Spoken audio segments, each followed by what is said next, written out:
अध्यात्म म्हणजे नेमकं काय? मग इस्कॉनमध्ये फक्त कृष्णाचीच पूजा का केली जाते? का म्हणतात ते हक्काने मागून घेतात? आम्हाला प्रत्येकाला खायला आवडतो. तामसिक आहार, रासिक आहार आणि सत्वगुणाचा आहार. हिमांशु रॉय हे ADGP होते, म्हणजे additional director general of police महाराष्ट्रामध्ये. आध्यात्मिक गुरु भैयूजी महाराज, त्यांनी सुद्धा आत्महत्या केली. तर मोबाईल नंबर देवाचा कोणता आहे? जे आजचे म्हणजे जनरेशन, जे युथ ही त्याच्याकडे आकर्षित होते आणि त्यांच्या लक्षात येत नाही की ते किती नुकसान करत आहे स्वतःचा. आणि जेव्हा ते नाही भेटलं की तो स्ट्रेस आणि डिप्रेशन मध्ये जातो. तर आसक्तीची व्याख्या काय? भक्ती करा म्हणजे भक्ती करा. भक्ती करा म्हणजे नेमकं काय करा?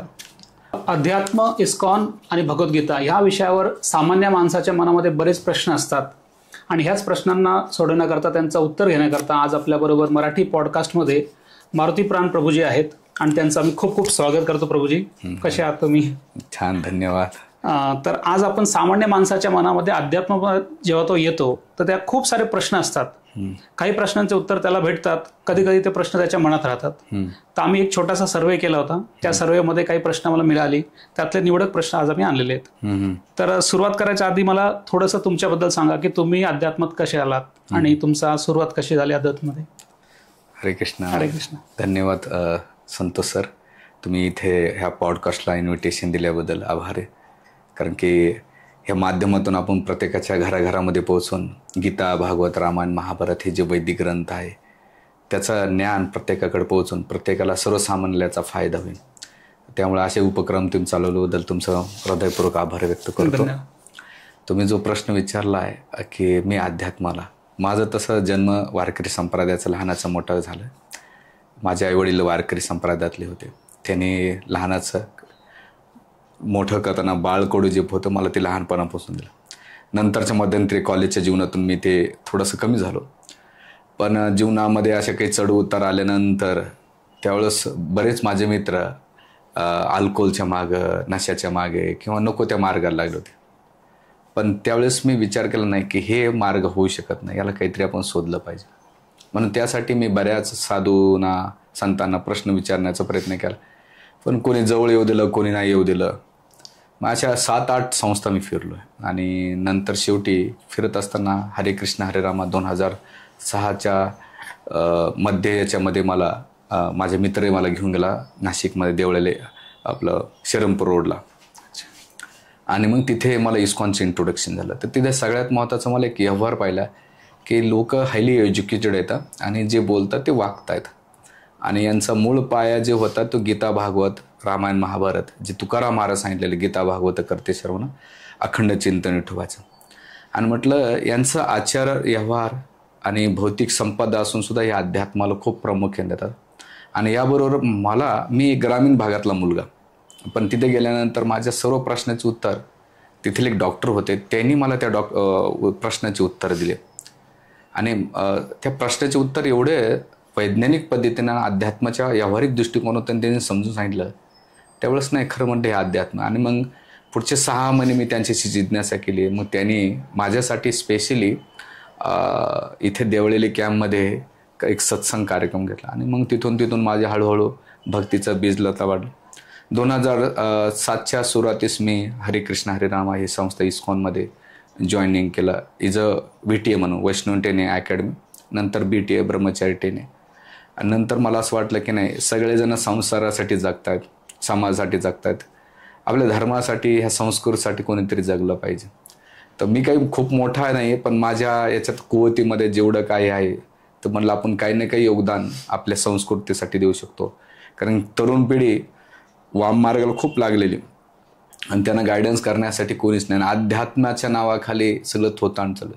तर हे कुठेतरी आपण दिलं पाहिजे समाज. मग हळूहळू तिथं करता 2006पासून तर 2025पर्यंत हा माझा एवढ्या वर्षाचा प्रवास आहे. आणि त्याच्यामध्ये मी ग्रामीण भागामध्ये वेगवेगळे उपक्रम, कथा करीत असतो. बरं. प्रश्न असा आहे की अध्यात्म म्हणजे नेमकं काय? तर काय सांगाल आपण? अध्यात्म आणि धार्मिक याच्यामधला आपल्याला पहिलं फरक समजला पाहिजे. धार्मिक म्हणजे खूप प्रकारचं वर्गीकरण होऊ शकतं धर्मामध्ये. कोणी जातीवर धार्मिक करतो किंवा वर्णभेदावर धर्म असतो किंवा प्रत्येकाच्या पंथ परंपरा किंवा धर्म त्यानुसार तो धार्मिकपणा फॉलो करतो. त्याच्यामध्ये कट्टरपणा असतो. म्हणजे त्या कट्टरपणामध्ये तो अध्यात्म कमी असतो, पण स्वतःचा अहंकार अभिमान वाढत असतो, ईश्वरापासून तो अलिप्त राहतो. आणि मग त्या धार्मिक कट्टरतामुळं त्याला फायदा होत नाही आणि दुसऱ्याला फायदा होत नाही धार्मिक कट्टरमध्ये. पण अध्यात्म म्हणजे अध्यात्म ह्या शब्दाचा आत्म्याशी कनेक्ट झाला पाहिजे, भगवंताशी कनेक्ट झालं पाहिजे, आत्मा आणि परमात्माचे संबंध झाला पाहिजे. आणि त्या अध्यात्माचं भगवंताची संपर्क साधून हा पहिला तत्व आहे. आणि दुसरं तत्व आहे की आपल्या जीवनामध्ये, व्यक्तिगत जीवनामध्ये आणि सामाजिक जीवनामध्ये, व्यक्तिगत जीवनामध्ये आपल्याला वाईट सवयीपासून चांगल्या सवयीकडे जाता आलं पाहिजे, नकारात्मकून सकारात्मककडे जाता आलं पाहिजे. आणि त्याबरोबर आपल्या जीवनामध्ये प्रत्येक प्रसंगाला भगवद्गीतेमध्ये सक्सेस होण्याचं फॉर्म्युला नाही आहे. गीतेमध्ये सगळ्यात महत्त्वाचं की तुम्ही सक्सेस झाल्यानंतर तुमच्या जीवनात डिफिकल्टी कशी येते, त्याला तुम्ही कसं फेस केलं पाहिजे हे तुम्हाला शिकवलं जातं. गीतेमध्ये किंवा अध्यात्मामध्ये हे नाही शिकवत की तुम्ही कपडे कोणते घाला, दाढी वाढवा, शेंडी ठेवा किंवा बाहेरून प्यारा. हे बाह्य आंतरिक. आंतरिक तुमच्या जीवनामध्ये सकारात्मक एनर्जी किती आहे आणि तुम्ही त्याला लोकांशी कसं कनेक्ट करतात हे त्याचं मागचं हेतू असला पाहिजे. म्हणून अध्यात्म जीवन जगताना त्याला ह्या गोष्टीतून बाहेरचं युद्ध जिंकणं सोपं असतं, पण आंतरिक युद्ध जिंकणं खूप कठीण. आणि अध्यात्म हे शिकवतं की बाहेरच्या युद्धापेक्षा आंतरिक युद्ध आहे. तुमचं आंतरिक कोणतं, जसं आपलं काम आहे, क्रोध आहे, लोभ आहे. आज क्रोध प्रत्येकाला येतो, लोभ, आज भ्रष्टाचार वाढलेला आहे, त्याच्यानंतर इच्छा खूप वाढलेल्या आहेत लोकांच्या. तर हे आंतरिक जोपर्यंत त्याला दमन करायचं असेल तर ह्या भौतिक जगात दुसरं कोणत्या पर्याय नाही. अध्यात्माचा जर सहारा घेतला तर याच्यावर दमन करून आपण एक आनंदी, सुखी, समाधानी जीवन जगू शकतो. हे अध्यात्माचं मूल्य आहे. खूप छान. इस्कॉनमध्ये आपण जर बघितलं तर साधारणतः असं लोकांची जनमानसाची असे विचार आहे की फक्त कृष्ण भगवान, कृष्णाचीच पूजा केली जाते आणि इतर देवांची पूजा कमी केली जाते किंवा कमी असा त्यांचा विचार असतो.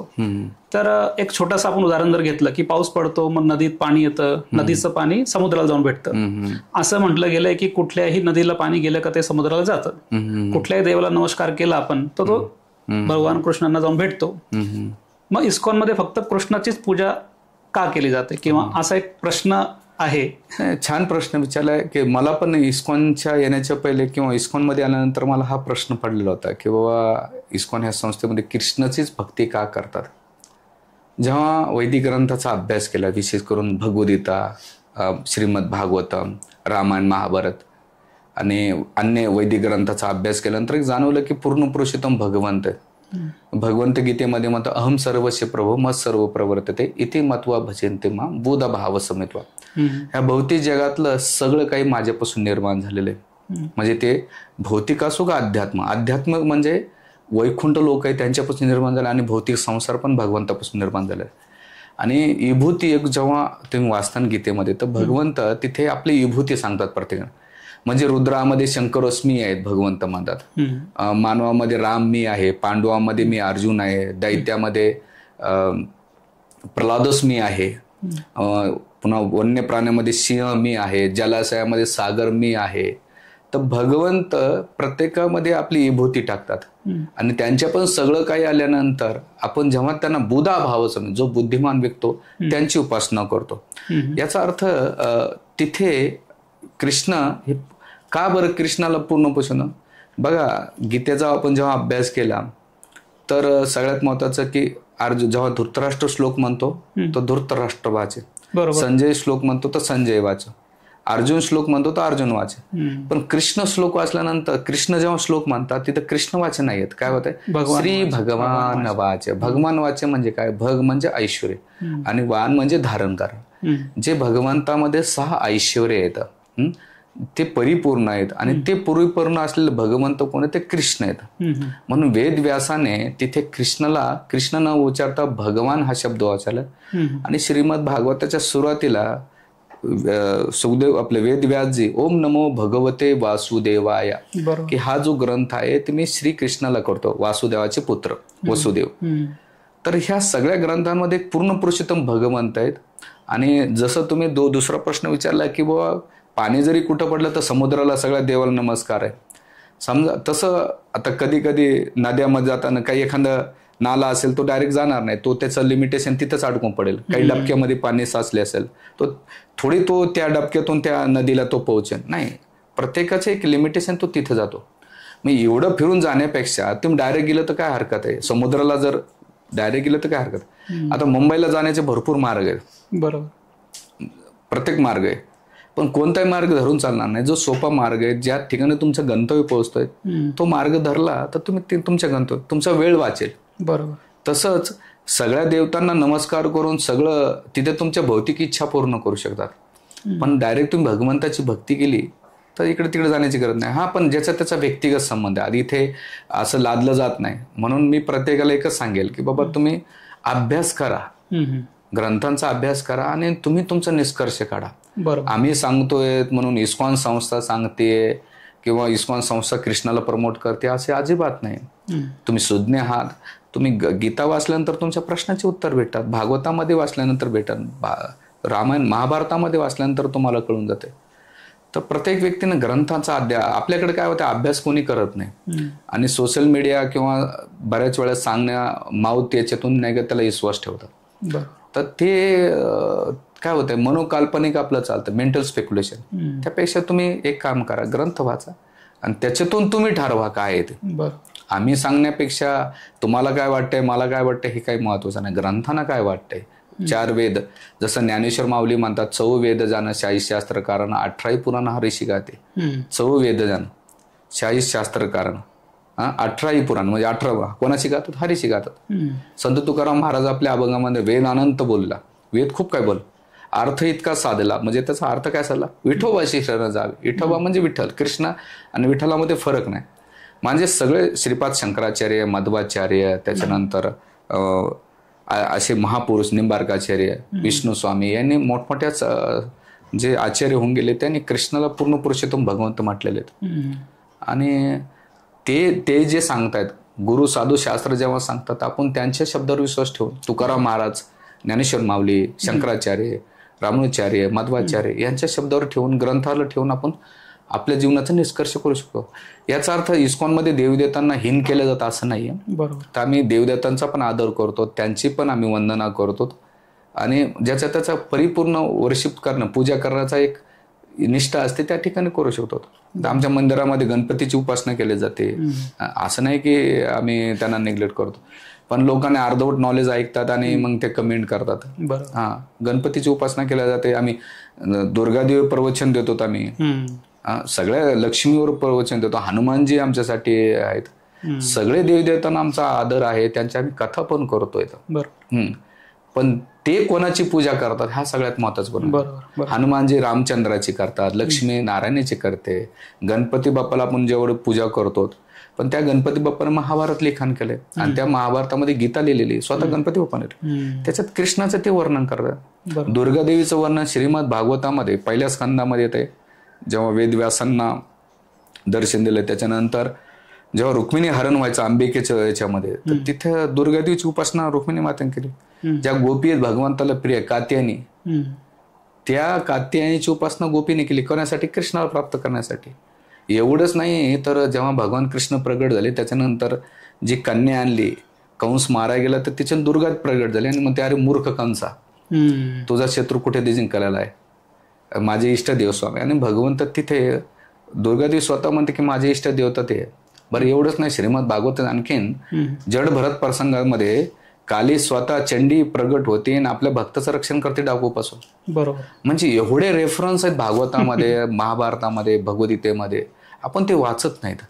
त्याच्यामुळं, आणि हे सगळे त्यांची उपासना करतात, तर आपण त्यांच्याकडे जाऊन ते कोणाची उपासना करतात हे आपण ठरवलं पाहिजे आणि त्याच्यावर निष्कर्ष काढला पाहिजे. बरोबर. असं म्हटलं जातं की अध्यात्मामध्ये माणसाने शांत राहावं, नम्र राहावं, हिंसा करू नये, अहिंसावादी राहावं. पण भगवद्गीतामध्ये कृष्ण भगवान अर्जुनाला सांगता की तू युद्ध कर.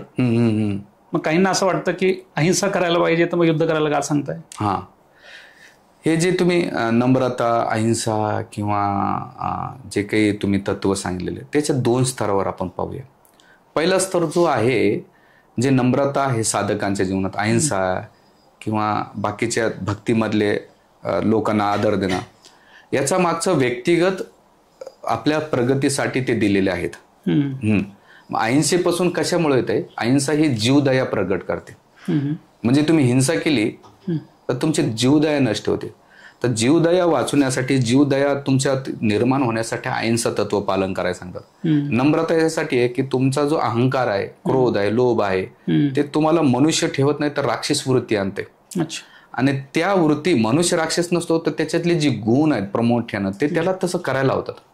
जेव्हा ते आले तर तुम्ही त्यावेळेस तुमचे सत्वगुणाचे किंवा तुमच्यातले चांगले क्वालिटी, आपल्या हृदयामध्ये 2 व्यक्ती असतात, 2 डॉग असतात, बॅड डॉग आणि गुड डॉग. तुम्ही ज्या डॉगला जास्त, ज्या कुत्र्याला खाऊ घालणार, वाईट कुत्र्याला किंवा चांगल्या कुत्र्याला, वाईट कुत्र्याला जेवढं खाऊ घालणार तेवढं तो भू भू करत राहतो, पण चांगल्या कुत्र्याला खाऊ घातलं तर चांगला कुत्रा तो भू भू करणार. तसं आपल्या हृदयामधले जे वाईट अनर्थ आहेत, काम, क्रोध, लोभ, मद, ते भुकत राहतात. पण त्याला दमन करायचं असेल तर तुमचा गुड डॉग आहे ना, त्याला तुम्ही फूड दिलं पाहिजे. आणि हे जेव्हा तुम्ही करता तर तुमच्या व्यक्तिगत जीवनामध्ये त्याचा फायदा होतो. आणि तुम्ही ज्या रिलेशनमध्ये राहतायत ते लोक सुद्धा हॅपी राहतात. कारण तिथे परिस्थिती आणि व्यक्तीला नाही बदलू शकत, पण स्वतःला बदलू शकतात नम्रतेमुळे. आता एखादा खूप रागाने आला आणि तो तुमच्या खूप ॲग्रेसिव्ह, तुम्ही हात जोडा, डाऊन होते. आणि अहिंसा कोणाला जीवदया करणं वाईट नाही. तुम्ही सगळ्या, आणि भक्ती मार्गामध्ये मुंगीपासून तर मोठ्या पर्यंत प्रेम सांगितलेलं अहिंसा त्यासाठी. आणि दुसरं जो भगवान कृष्णाने अर्जुनाला जे युद्ध करायला सांगितलं होतं तर ते ऑपरेशन होतं. जसं डॉक्टरकडे जेव्हा तुम्ही जातात आणि डॉक्टर म्हणतो की नाही तुमच्या इथे जे काही फोडाफुंशी आलेले आहे त्याला ऑपरेशन करावं लागतं, ते नाही केलं तर तुम्हाला तो नाश होतो, तुमच्या शरीराचा नाश होतो. तसंच भगवंताने तिथे ते ऑपरेशन प्रोसिजर की असे काही वाईट प्रवृत्तीचे लोक जे समाजाला घातक बांधतात, आणि त्यांना करण्यासाठी भगवंताने युद्ध अर्जुनाला करायला लावले की बाबा तू ऑपरेशन कर, मी सोबत राहतो. आणि ते ऑपरेशन करण्याचं मागचं काय की पूर्ण शरीराला डॅमेज न करता जेवढा पार्ट गरजेचा आहे ऑपरेशनचा तेवढाच काढायचं असतो. तसं समाजामध्ये सगळेच लोक चांगले नसते, म्हणून भगवंत कधी कधी अहिंसा हे ऑपरेशन सारखी प्रोसिजर आपण समजून घेतली पाहिजे की भगवंत तेवढं ऑपरेशन करून वाईट चांगल्या लोकांचं रक्षण करण्यासाठी आणि वाईट लोकांचा, दुष्टांचा नाश करण्यासाठी भगवंत युद्ध करायला लावतात.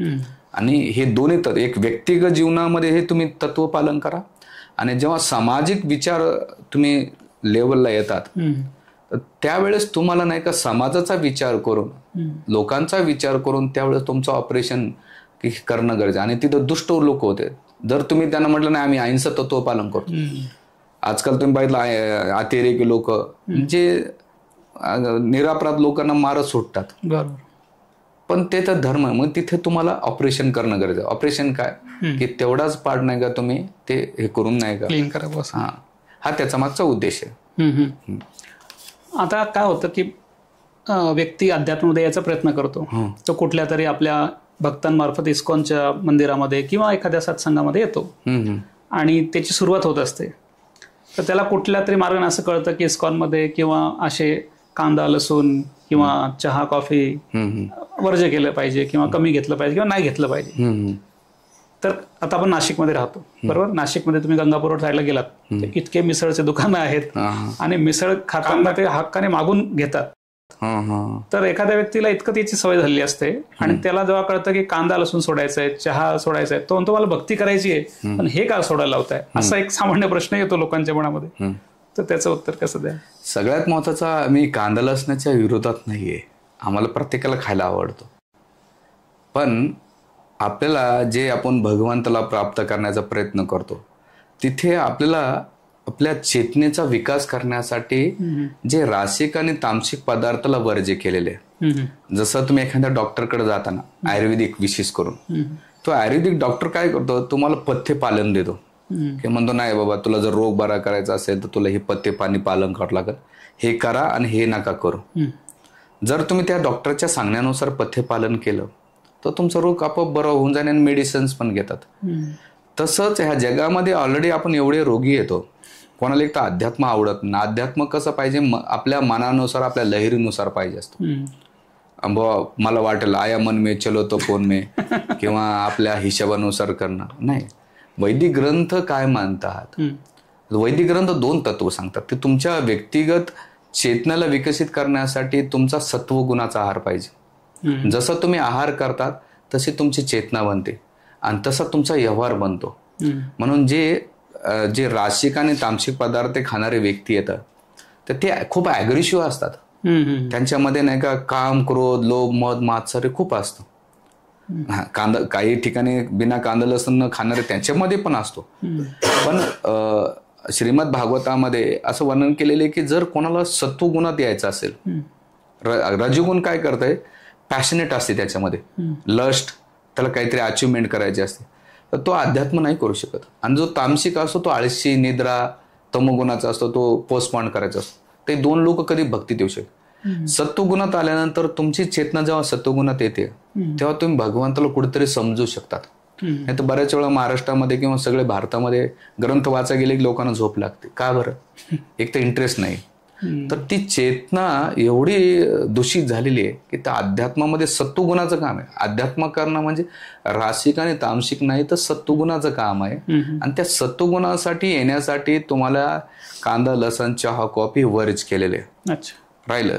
म्हणून त्या वर्ज. जर तुम्हाला प्रगती करायची असेल तुम्हाला अध्यात्मामध्ये, तर छोटीशी गोष्ट आहे, त्याला त्याग करा ना. आणि मला किंवा आमच्या हरेकृष्णाच्या लोकांना आवडत नाही म्हणून खात नाही.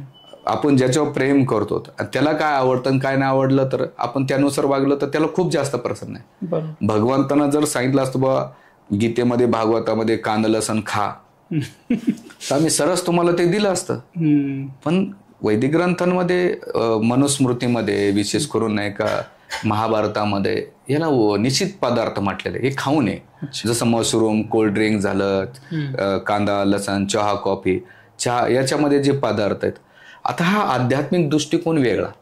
पण शरीर स्तरावर जरी पाहिलं तर तुम्ही चहा जर कॅफिन पदार्थ असतो, तो इंद्रियांना उत्तेजित करतो, चहा आणि कॉफी. आणि तो तुम्ही जर तुम्हाला खूप भूक लागलेली असेल आणि तुम्ही एक कप चहा पिला तर तुमची भूक मरते. फिजिकली आजकाल बीपी, शुगर होण्याचं प्रमाण, चहा, आज मी एक लेक्चर पण दिलं माझ्या युट्यूब चॅनलला की चहा पिल्याचे किती नुकसान आहेत. आणि आपण सरळ चहा, कॉफी एवढं पितो, तेवढा शुगर घातलो त्याच्यामध्ये, आणि त्याचे साईड इफेक्ट किती बॉडीला हे कळत नाही. म्हणून तुमच्या फिजिकल ठेवण्यासाठी सुद्धा तुम्ही करू शकता. आणि कांदा लसण जेव्हा तुम्ही खातात तर साहजिक बॉडीतून नाही का दुर्गंध येते. म्हणजे तो उग्र वास येतो. जो कांदा लसण खातो ना, खास करून त्याच्या तोंडातून घाणातून वास येतो. म्हणजे शरीर स्तरावर सुद्धा तुम्हाला ते घातक आहे, मानसिक स्तरावर त्याचा घातक आहे.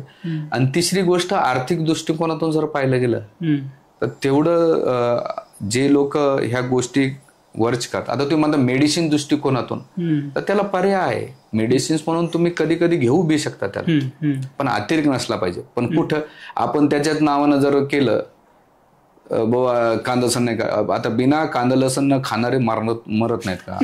कांदा लसण खाणारे मरतायत, न खाणारे मरतात, सगळेच मारणार आहेत. पण आपल्याला आपलं जीवन सत्वगुणात आणायचं असेल त्या गोष्टी टाळल्या पाहिजे. आणि राहिलं आर्थिक दृष्टिकोनातून तुमचा फायदा आहे. आता कांदा आणि लसणाचा भाव किती आहे, चहा पावडर महिन्याला तुमची कितीतरी आर्थिक, म्हणजे तुमच्या आर्थिक स्तरावर, शारीरिक स्तरावर आणि मानसिक स्तरावर तुम्हाला ह्या गोष्टीचा खूप फायदाच फायदा आहे. पण आपण तेवढीच गोष्ट, आपल्याला काय जिभेचे चोचले एवढे पुरवायचे असतात तर त्यामुळं आपण त्या गोष्टी अध्यात्मामध्ये, आणि मग ज्याला प्रगती करायचं अध्यात्मामध्ये तर त्याने हे टाळलं पाहिजे. आणि ज्याला नाही करायचं असेल खात राहा. बरं, एवढंच नाही आहे, संत तुकाराम महाराजाचे कितीतरी अभंग आहेत. संत वाङ्मयामध्ये याच्यात कितीतरी निषेध केलेला आहे. तंबाखू बद्दल, चहा बद्दल बोललेले आहेत महाराज. विशेष करून निश्चित पदार्थ बद्दल, चहाचं कुठं वर्णन नाही त्यांच्या याच्यामध्ये, पण कांदा लसणाबद्दल बोललेले आहेत महाराज, तंबाखू बद्दल बोललेले आहेत. अध्यात्मामध्ये पुढे जाताना आहार, म्हणजे आपण रोजचं जे जेवण करतो त्याला किती महत्व आहे? आहाराचं खूप महत्व आहे. आहाराचे 3 प्रकार असतात, तामसिक आहार, रासिक आहार आणि सत्वगुणाचा आहार. तामसिक आहार म्हणजे काय, सडलेले पदार्थ, जसं बेकरी आयटम्स आहेत, पिझ्झा, पास्ता किंवा बेकरी, जे 5-6 दिवस फ्रीजरमध्ये ठेवून जातात. तर ते पदार्थ खाल्ल्यानंतर तुमच्या डायजेशनचा प्रॉब्लेम्स होतो आणि माणसामध्ये लेझिनेस पण होतो. आणि त्याच्यामुळं जेव्हा तुम्ही शास्त्रामध्ये सांगितलं 3 तासापेक्षा जास्त शिळं अन्न नाही खाल्लं पाहिजे. आणि आपण 8-8 दिवसाचं, मी एक आमच्या ओळखीचे हॉटेलवाले ते म्हणतात, प्रभूजी आम्ही ग्रेव्ही करून ठेवतो ना, ते 8-8, 15-15 दिवसापूर्वी ग्रेव्ही करून ठेवतो. कस्टमर आला की त्याने जे ऑर्डर दिली की लगेच आम्ही ती ग्रेव्ही काढतो आणि तडका देऊन त्याला खाऊ घालतो. तर हे तुमच्या बॉडीला, म्हणून शास्त्र वैदिक सांगतं की गव्हाचं पीठ जरी असेल तर ते ताजं दळून आणून लगेच खा. तुमच्या बॉडीला फायदा आहे तो. तामसिक आहार, त्याच्यानं राशिक आहार काय करतो, जसं मिसळ खाणे तर्रीवाली, जोपर्यंत आपण ते 9 छिद्रातून धूर निघत नाही तर्री टाकून, तोपर्यंत मजा येत नाही. तर याचं नुकसान काय होत आहे, जेव्हा रासिक आहार घेतात ना, तुमच्यामध्ये लस्ट, अँगर, क्रोध आहे ना, तो वाढत राहतो, लस्ट पण वाढत राहते. आणि दुसरं म्हणजे चिडचिडापणा करतात. जे जास्त तिखट खातात ना, तेवढे गरम स्वभावाचे असतात ते. आणि त्यापेक्षाही एक मानसिक स्तरावर आणि दुसरं फिजिकल स्तरावर जेवढं जास्त तिखट खाऊ तर पाईल्स, फिशियरचे प्रॉब्लेम्स, मूळव्याधाचे त्रास होतात, बॉडीलीचे पण होतात. आणि सत्वगुणाचा आहार स्निग्ध पदार्थ, असं दूध, दही, तूप, लोणी, ताक, डाळ, मुगाची भाजी, पोळी, भाज्या, ह्या जर आहार घेतला तर तुमचं आरोग्य पण निरोगी राहते, तुमचं विचारशैली पण सत्वगुणात असते आणि तुम्ही प्रत्येक गोष्ट चांगलं करू शकतात. म्हणून अध्यात्मामध्ये आहाराचं खूप महत्व. ज्याचा आहारावर कंट्रोल नसेल तो अध्यात्मामध्ये प्रगती करू शकत नाही. म्हणून रामदास स्वामी जेव्हा ते भिक्षा मागायचे तर ते काय करायचे, कपड्यामध्ये बांधायचे, नंदिनीमध्ये सोडायचे. एकाने विचारलं, असं तुम्ही का करता महाराज? ते म्हटले की त्याच्यामधला मिठाचा रस पण नसला पाहिजे. माझं उदरन भरण नव्हे, ज्याने जे कर्म आहे ते मी केवळ पोट भरण्यासाठी, आपल्यासारखं पिझ्झा, आपलं चीज, बटर असं खिसून टाकणं, त्याच्यावर पुन्हा आरोग्यानं किंवा चीज, रेड चिल्ली फ्लेक्स टाकतं एवढं, तर जिभेचं चोचल्यासाठी तुम्ही जेव्हा असं खातात तर तुम्ही कसं काय प्रगती करणार आहे? इस्कॉनमध्ये पण गोविंदा आहे ते खातात, पण सत्वगुणाचं खातात. तर अशा वेळेस अध्यात्मामध्ये सत्वगुणाचा आहार खूप महत्वाचा आहे. म्हणजे अध्यात्मात हा एक बाजू आहे, पण भौतिक जीवनामध्ये तुम्हाला निरोगी जर राहायचं असेल, चांगलं जीवन, आणि जे सत्वगुणाचा आहार घेतात ना, ते मन शांत राहतंय, त्याच्या स्वभावामध्ये खूप फरक पडलेला असतो, त्याच्या व्यवहारात फरक पडलेला असतो, तो वागताना बोलताना तो असतो. तुम्ही बघा, जे गुजराती लोक असतात बघा, ते गोड खातात ते बऱ्यापैकी, बरोबर, मग ते शांत डोक्यानं कामं करतात. महाराष्ट्रामध्ये बघा, ठेसा जोपर्यंत असं कांदा ठेसा खात नाहीत, तो नेहमी असा घोडच बसलेला असतो, चिडलेला असतो तो. का? त्याचा आहार तसा आहे. तर माणसाचा आहारच त्याचं व्यक्तिमत्व घडवत असते. म्हणून अध्यात्मामध्ये बी आणि भौतिक जीवनात जर राहायचं असेल, तुम्हाला तुमचा आहार डिसाईड करावा लागेल. प्रभूजी, 2018 या सणामध्ये, या वर्षामध्ये 2 अशा घटना घडल्या होत्या की ज्या मला पण थोड्याशा असा डीप विचार करायला भाग पाडलं होतं. त्यातली एक घटना म्हणजे हिमांशु रॉय हे ADGP होते, म्हणजे additional director general of police महाराष्ट्रामध्ये. तर साधारण मुंबईला असताना त्यांनी राहत्या घरी मला वाटतं आत्महत्या केली. ठीक आहे. त्याच्याबरोबर 1 महिन्यानंतर महाराष्ट्रामध्ये एक आध्यात्मिक गुरु भय्यूजी महाराज, तर इंदोरमध्ये त्यांनी त्यांच्या राहत्या घरी त्यांनी सुद्धा आत्महत्या केली. आत्महत्याचा पद्धत सुद्धा दोघांची सारखीच होती. ठीक आहे. आणि ह्या दोन्ही घटना 1 महिन्याच्या अंतराने झाल्या. सामान्य माणूस तणाव आला तर थोडासा डिस्टर्ब होतोय, आपण समजू शकतो, त्याची बुद्धी तेवढी मोठी नाही. पण जेव्हा ADGP किंवा म्हणजे आध्यात्मिक गुरु अशा लेवलचे उच्च पदस्थ व्यक्ती अशा पद्धतीने जर आत्महत्या करत असतील तर हे खूप म्हणजे विचार करायला भाग पडतं की तणाव हा जो असतो, स्ट्रेस असतो एखाद्या व्यक्तीवर, हा किती डीप एखाद्यावर म्हणजे म्हणतो ना इम्पॅक्ट करू शकतो. तर का एखादा व्यक्ती आत्महत्या करतो किंवा स्ट्रेस त्याच्या आयुष्यात काय येतो आणि असं काय कारण त्याच्याकडे असतं? जसं आपण म्हणतो की प्रत्येकाला जीव प्यारा आहे, भौतिकवर प्रत्येकाला मटेरियलिस्टिक लाईफमध्ये जीव प्यारा आहे.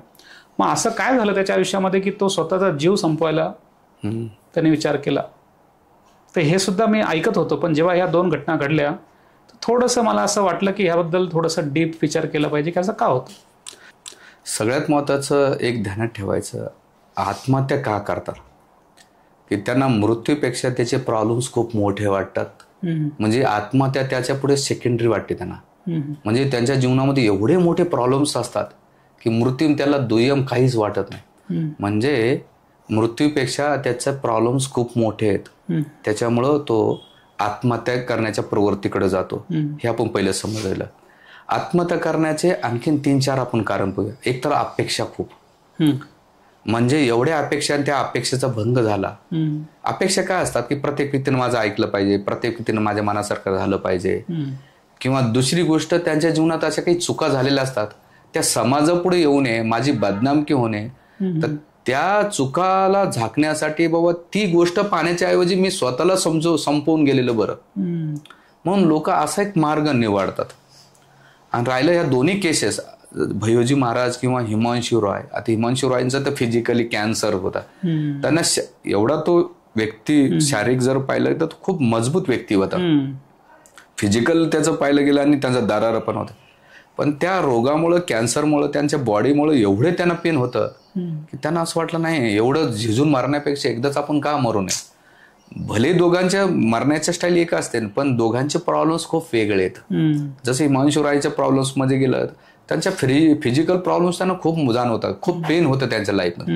मी जो काय आर्टिकल वाचला बरोबर, आणि त्याने म्हणून ते मृत्यूला कंटाळा. आता त्याचे आणखीन काय कारण असेल माहित नाही, पण हा एक होतो. तर त्यावेळेस अशा वेळेस माणसाचं नाही का त्याला असं वाटतं की ही गोष्ट मी याच्यातून कसं मुक्त होईन मग त्या प्रॉब्लेम्समधून, त्यावेळेस तो आत्महत्या करतो. राहिलं अध्यात्मामधल्या व्यक्ती, अध्यात्म व्यक्तीमध्ये जर अध्यात्म हे बाहेरून नसते, कपडे घातले, दाढी ठेवली किंवा मी भगवे कपडे घातले, टिलक लावलं, तुम्ही त्या अध्यात्माला किती जगतायत आणि तुम्ही ती किती प्रॅक्टिस करतायत. भगवान कृष्णाने अर्जुनाला गीता सांगितल्यानंतर असं नाही म्हटलं अर्जुन भगवंत जाऊन झोपून घे आणि मी तुझे प्रॉब्लेम सॉल्व्ह करतो. भगवंत म्हणले मी तुला 18 अध्याय 700 श्लोक ज्ञान दिलं, तुझ्या जीवनातलं युद्ध तुलाच करायचं. म्हणजे भगवंत ज्ञान देऊन सुद्धा युद्ध अर्जुनालाच करायला लावतात, बरोबर, स्वतः नाही म्हटले की. तसं अध्यात्मामध्ये आपण ज्ञान देतो किंवा घेतो, याचा उद्देश काय असला पाहिजे, आपल्या जीवनातली युद्ध प्रत्येक पदम आपल्याला युद्ध असणार आहे, पण त्या युद्धाला सामोरं जाऊन आपण त्याच्यातून कसा मार्ग काढला पाहिजे हे आपण पहिला विचार केला पाहिजे, ना की बाह्य.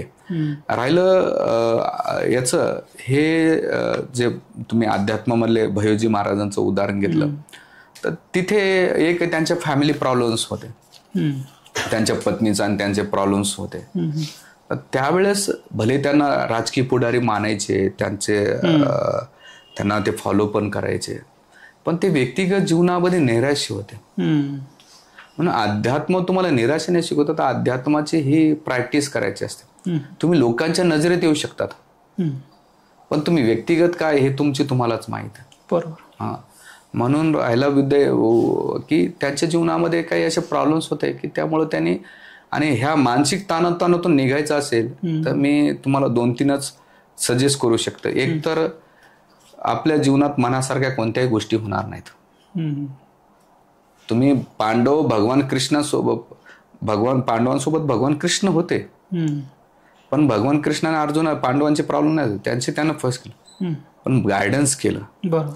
तसं तुम्ही अध्यात्म करा नका करू, भौतिक जीवनात राहा, तुमच्या जीवनात प्रॉब्लेम्स राहणार, कारण भगवंत मध्ये दुःखाला मग शाश्वतम आहे भौतिक संसार. तर पहिली गोष्ट मनासारखं होणार नाही, दुसरी गोष्ट अपेक्षा ठेवू नका कोणाकडे, आणि तिसरी गोष्ट नियंत्रित करू नका. रिलेशन ब्रेक होण्याचं कारण काय आज सगळ्यात जास्त, प्रत्येक जण दुसऱ्याला कंट्रोल करतोय, अपेक्षा ठेवतोय, कोणी परफेक्ट नाहीये, बरोबर. आणि राहिलं आत्महत्या, तुम्ही आत्महत्या करून प्रॉब्लेम सॉल्व्ह होतो असं नाहीये, उलट तुमच्या आत्म्यामुळे तुम्ही मुक्त होतात, पण तुमच्यामुळे किती लोकांना दुःख भोगावं लागतं, म्हणजे हे आपल्याला माहित नसतं, पण आपण एवढं ते आपल्या डोक्यावर हेवी झालेलं असतं. तर याच्या वेळेस एकच आहे की तुमच्या जीवनामध्ये जसं एखाद्या व्यक्तीला ऍसिडिटी झालेला असेल, तो ओमिटिंग केलं ना त्याला बरं वाटतंय, तसं तुमच्या जीवनात असं कोणतरी विश्वासू व्यक्ती पाहिजे की त्याच्या जवळ जाऊन तुम्ही सांगा की माझ्या जीवनात अशाच डिफिकल्टी आहे. तुम्ही नुसते बोलले जरी, मोकळे केलं तरी तुम्हाला त्या प्रॉब्लेम मधून सॉल्व्ह निघतात, बरोबर. आणि दुसरं, तुम्ही जेव्हा तुमच्या जीवनात मानसिक ताणतणाव येतोय तर तुमच्या जीवनामध्ये तुम्ही कुठंतरी सकारात्मक गोष्टीला नाही का गेलं पाहिजे. म्हणजे तुम्ही अनाथ आश्रमामध्ये जाऊ शकतात, आधार आश्रमामध्ये जाऊ शकतात.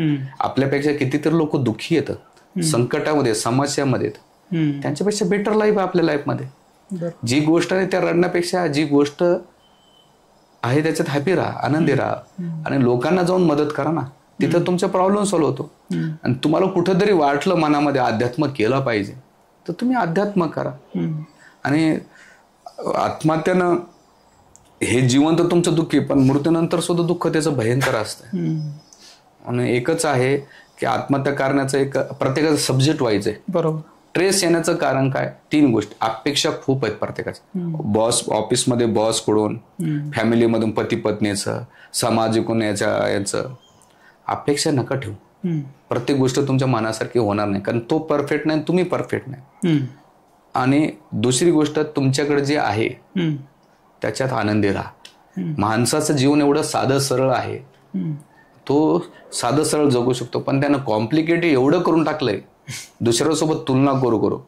त्याला असं वाटतं की माझ्या बायकोपेक्षा शेजारची बायको खूप चांगली, शेजारच्याला वाटतं की अरे माझ्या नवऱ्यापेक्षा बाजूचा नवरा खूप चांगला आहे, त्याची गाडी 2 नंबरची, माझी गाडी काय एकदम स्कोड आहे, पण माझी गाडी काय मारुती खटार आहे. गाडी बघा, पत्नी बघा, घर बघा, ऑफिसमध्ये कलिग्स मध्ये बघा, तुलना करत राहतो. तुमचं साधं सरळ जीवन सुद्धा तुम्ही काय करतात, कॉम्प्लिकेट करून टाकतायत. म्हणून एक आहे की लोकांना तुम्ही कॉम्प्लिकेट करून साधं सरळ तुम्हाला ईश्वरानं जे दिले त्याच्यात आनंदी राहा, आणि त्याच्यातच तुम्ही नाही का अध्यात्म आपलं जीवन जागा. दुसऱ्यासोबत तुलना करून काही होत नाही. आपल्याला जे आहे ईश्वरानं दिलं त्यात आनंदी राहू शकतात कितीतरी. आणि राहिलं, जेव्हा तुमच्या मनात असा विचार येतो तर तुम्ही तुमच्या जीवनात एखादा चांगला व्यक्ती ठेवला पाहिजे की ज्यामुळे तुम्ही त्याच्यातून बाहेर निघू शकतो. आणि जे कमी शॉर्ट टेम्पर्ड असतात ते असे डिसिजन घेतात, पण जे खूप विचारशील असतात ते थोडं विचार करून डिसिजन घेतात. आणि एक रस्ता बंद झाला याचा अर्थ तुमच्या जीवनातले सगळे रस्ते बंद होतात असं नाही. भरपूर तुमच्या जीवनात मार्ग भरपूर उपलब्ध आहेत, ते तुम्ही अवलंबन करू शकता. आता ही तणाव ही मनाची स्थिती आहे किंवा मनाची अवस्था आहे, बरोबर आहे का चुकीचं आहे? हो, बरोबर आहे. आता मन जे आहे हे शांत राहायला पाहिजे तर तो चांगली भक्ती करू शकतो. आजच्या घडीला काय झालेलं कलियुगामध्ये की सोशल मीडिया आणि त्यातले युथ जे आहे, यंग पिढी, जेनझी ज्याला म्हणतात, तर ही पिढी सोशल मीडियामध्ये फेसबुक, इंस्टाग्राम, लिंक्डइन जे काय असेल त्यांचं सोशल मीडिया प्लॅटफॉर्म, आणि त्यात रील कल्चर जे चालू झालंय, रिअल कल्चर विसरलंय. रील कल्चर म्हणजे एका मिनिटामध्ये 4 वेळा ते स्क्रॉल करतात. तर ह्या गोष्टीमुळे कुठेतरी मन जे स्थिर पाहिजे होतं ते अस्थिर होत आहे, बरोबर आहे. आणि न कळत युवा जे आजचे म्हणजे जनरेशन जे युथ ही त्याच्याकडे आकर्षित होते आणि त्यांच्या लक्षात येत नाही की ते किती नुकसान करत आहे स्वतःचा, किंवा ते चंचलपणामुळे त्यांनाही त्याचा तणाव, स्ट्रेस येत असतो. तर युवा पिढीसाठी तुम्ही काय सांगाल की काय? एकच आहे, युवा पिढीसाठी एकच सांगेल की त्यांच्या जीवनाचं जर पर्पज, लाईफचं क्लिअर पर्पज जर असेल ना, ते सोशल मीडियामध्ये इन्व्हॉल्व्ह होणार नाही. ज्यांच्या लाईफचं पर्पज क्लिअर नसेल ना, तर ते आपलं टाइमपास जीवन जगत असतात. मी नेहमी सांगतो असं, आता जर तुम्ही कम्फर्ट झोनमध्ये राहता तर फ्युचर्स तुम्हाला स्ट्रगल करावं लागणार आहे. आता तुम्ही स्ट्रगल करता तुमच्या लाईफमध्ये तर फ्युचर तुमचं कम्फर्टमध्ये येणार आहे. बरोबर. ज्याची त्याला ठरवायचंय. माता पिता शेवटपर्यंत तुमच्या सोबत नसणार आहे, तर मित्र कंपनी सोबत नसणार आहे. जीवनाची एक काळ आहे की तुम्हाला एकट्याला चालायचं असतं. तर तुम्ही गेलेला वेळ, बोललेला शब्द आणि मारलेला बाण कधीच वापस येत नाही. तसं तुम्ही त्या वेळेला आपण किंमत केली पाहिजे. तुम्ही आज वेळेची किंमत करता तर वेळ तुमची किंमत करेल. आणि राहिलं सोशल मीडियामध्ये आजकाल लोकांची मेंटॅलिटी कशी झाली युथची, सगळ्यांचीच, मुलांच नाही तर सगळेच लोक 6-6 घंटे. आता मी काही दिवसापूर्वी नरेंद्र मोदींचा एक व्हिडिओ बघत होतो की 6-6 घंटे लोक गॅजेट्समध्ये इन्व्हॉल्व येतं. 6 घंटे नसेल, 1 घंटा जरी घेतला तर हप्त्याचे 7 तास, वर्षाचे 365 तास जातात तुमच्या. फिजिकली, फायनली, मेंटली तुमच्या हातात काय आलंय. आणि दुसरं वेळ तर जातो, पण दुसरी तुमची मेंटॅलिटी कशी बनत चाललेली आहे. रील सारखं 30 सेकंदाच्या रीलमध्ये तुम्हाला इन्फॉर्मेशन भेटते, पण तुमच्या जीवनामध्ये त्याचं काही ट्रान्सफॉर्मेशन नाही होत. तुम्ही मनोरंजन म्हणून घेताय. तीच मेंटॅलिटी तुमच्या लाईफमध्ये येते की माझ्या लाईफमध्ये प्रॉब्लेम्स त्या रील सारखे व्हावं, स्क्रोल व्हावं. अरे नाही बाबा, ती मशीन आहे, ते एक मशीनचा पार्ट आहे, तो फिरू शकतो. लाईफमध्ये त्या रील सारखं मुवमेंट होतं. आणि जेव्हा ते नाही भेटलं की तो ट्रेस आणि डिप्रेशन मध्ये जातो. त्याला असं वाटतं की इथे सगळ्या गोष्टी फास्ट भेटतात, पण माझ्या रिअल लाईफ मध्ये का होत नाही. आणि मग तिथे त्याला डिप्रेशन, ट्रेसची सुरुवात होते. आणि मग तो हळूहळू डिप्रेशन, ट्रेस होऊन नाही का त्याचं रिॲक्शन स्वतःच्या व्यक्तिगत जीवनामध्ये, शारीरिक स्तरावर, मानसिक स्तरावर, सामाजिक जीवनावर, पारिवारिक जीवनावर, आर्थिक जीवनावर त्याचा इफेक्ट होतो. म्हणून तरुण पिढीने आता काय होतं, रिमोट घेतलं की फॅन चालू होतं, रिमोट घेतलं एसी ऑन होते, रिमोट घेतलं की टीव्ही ऑन होतो.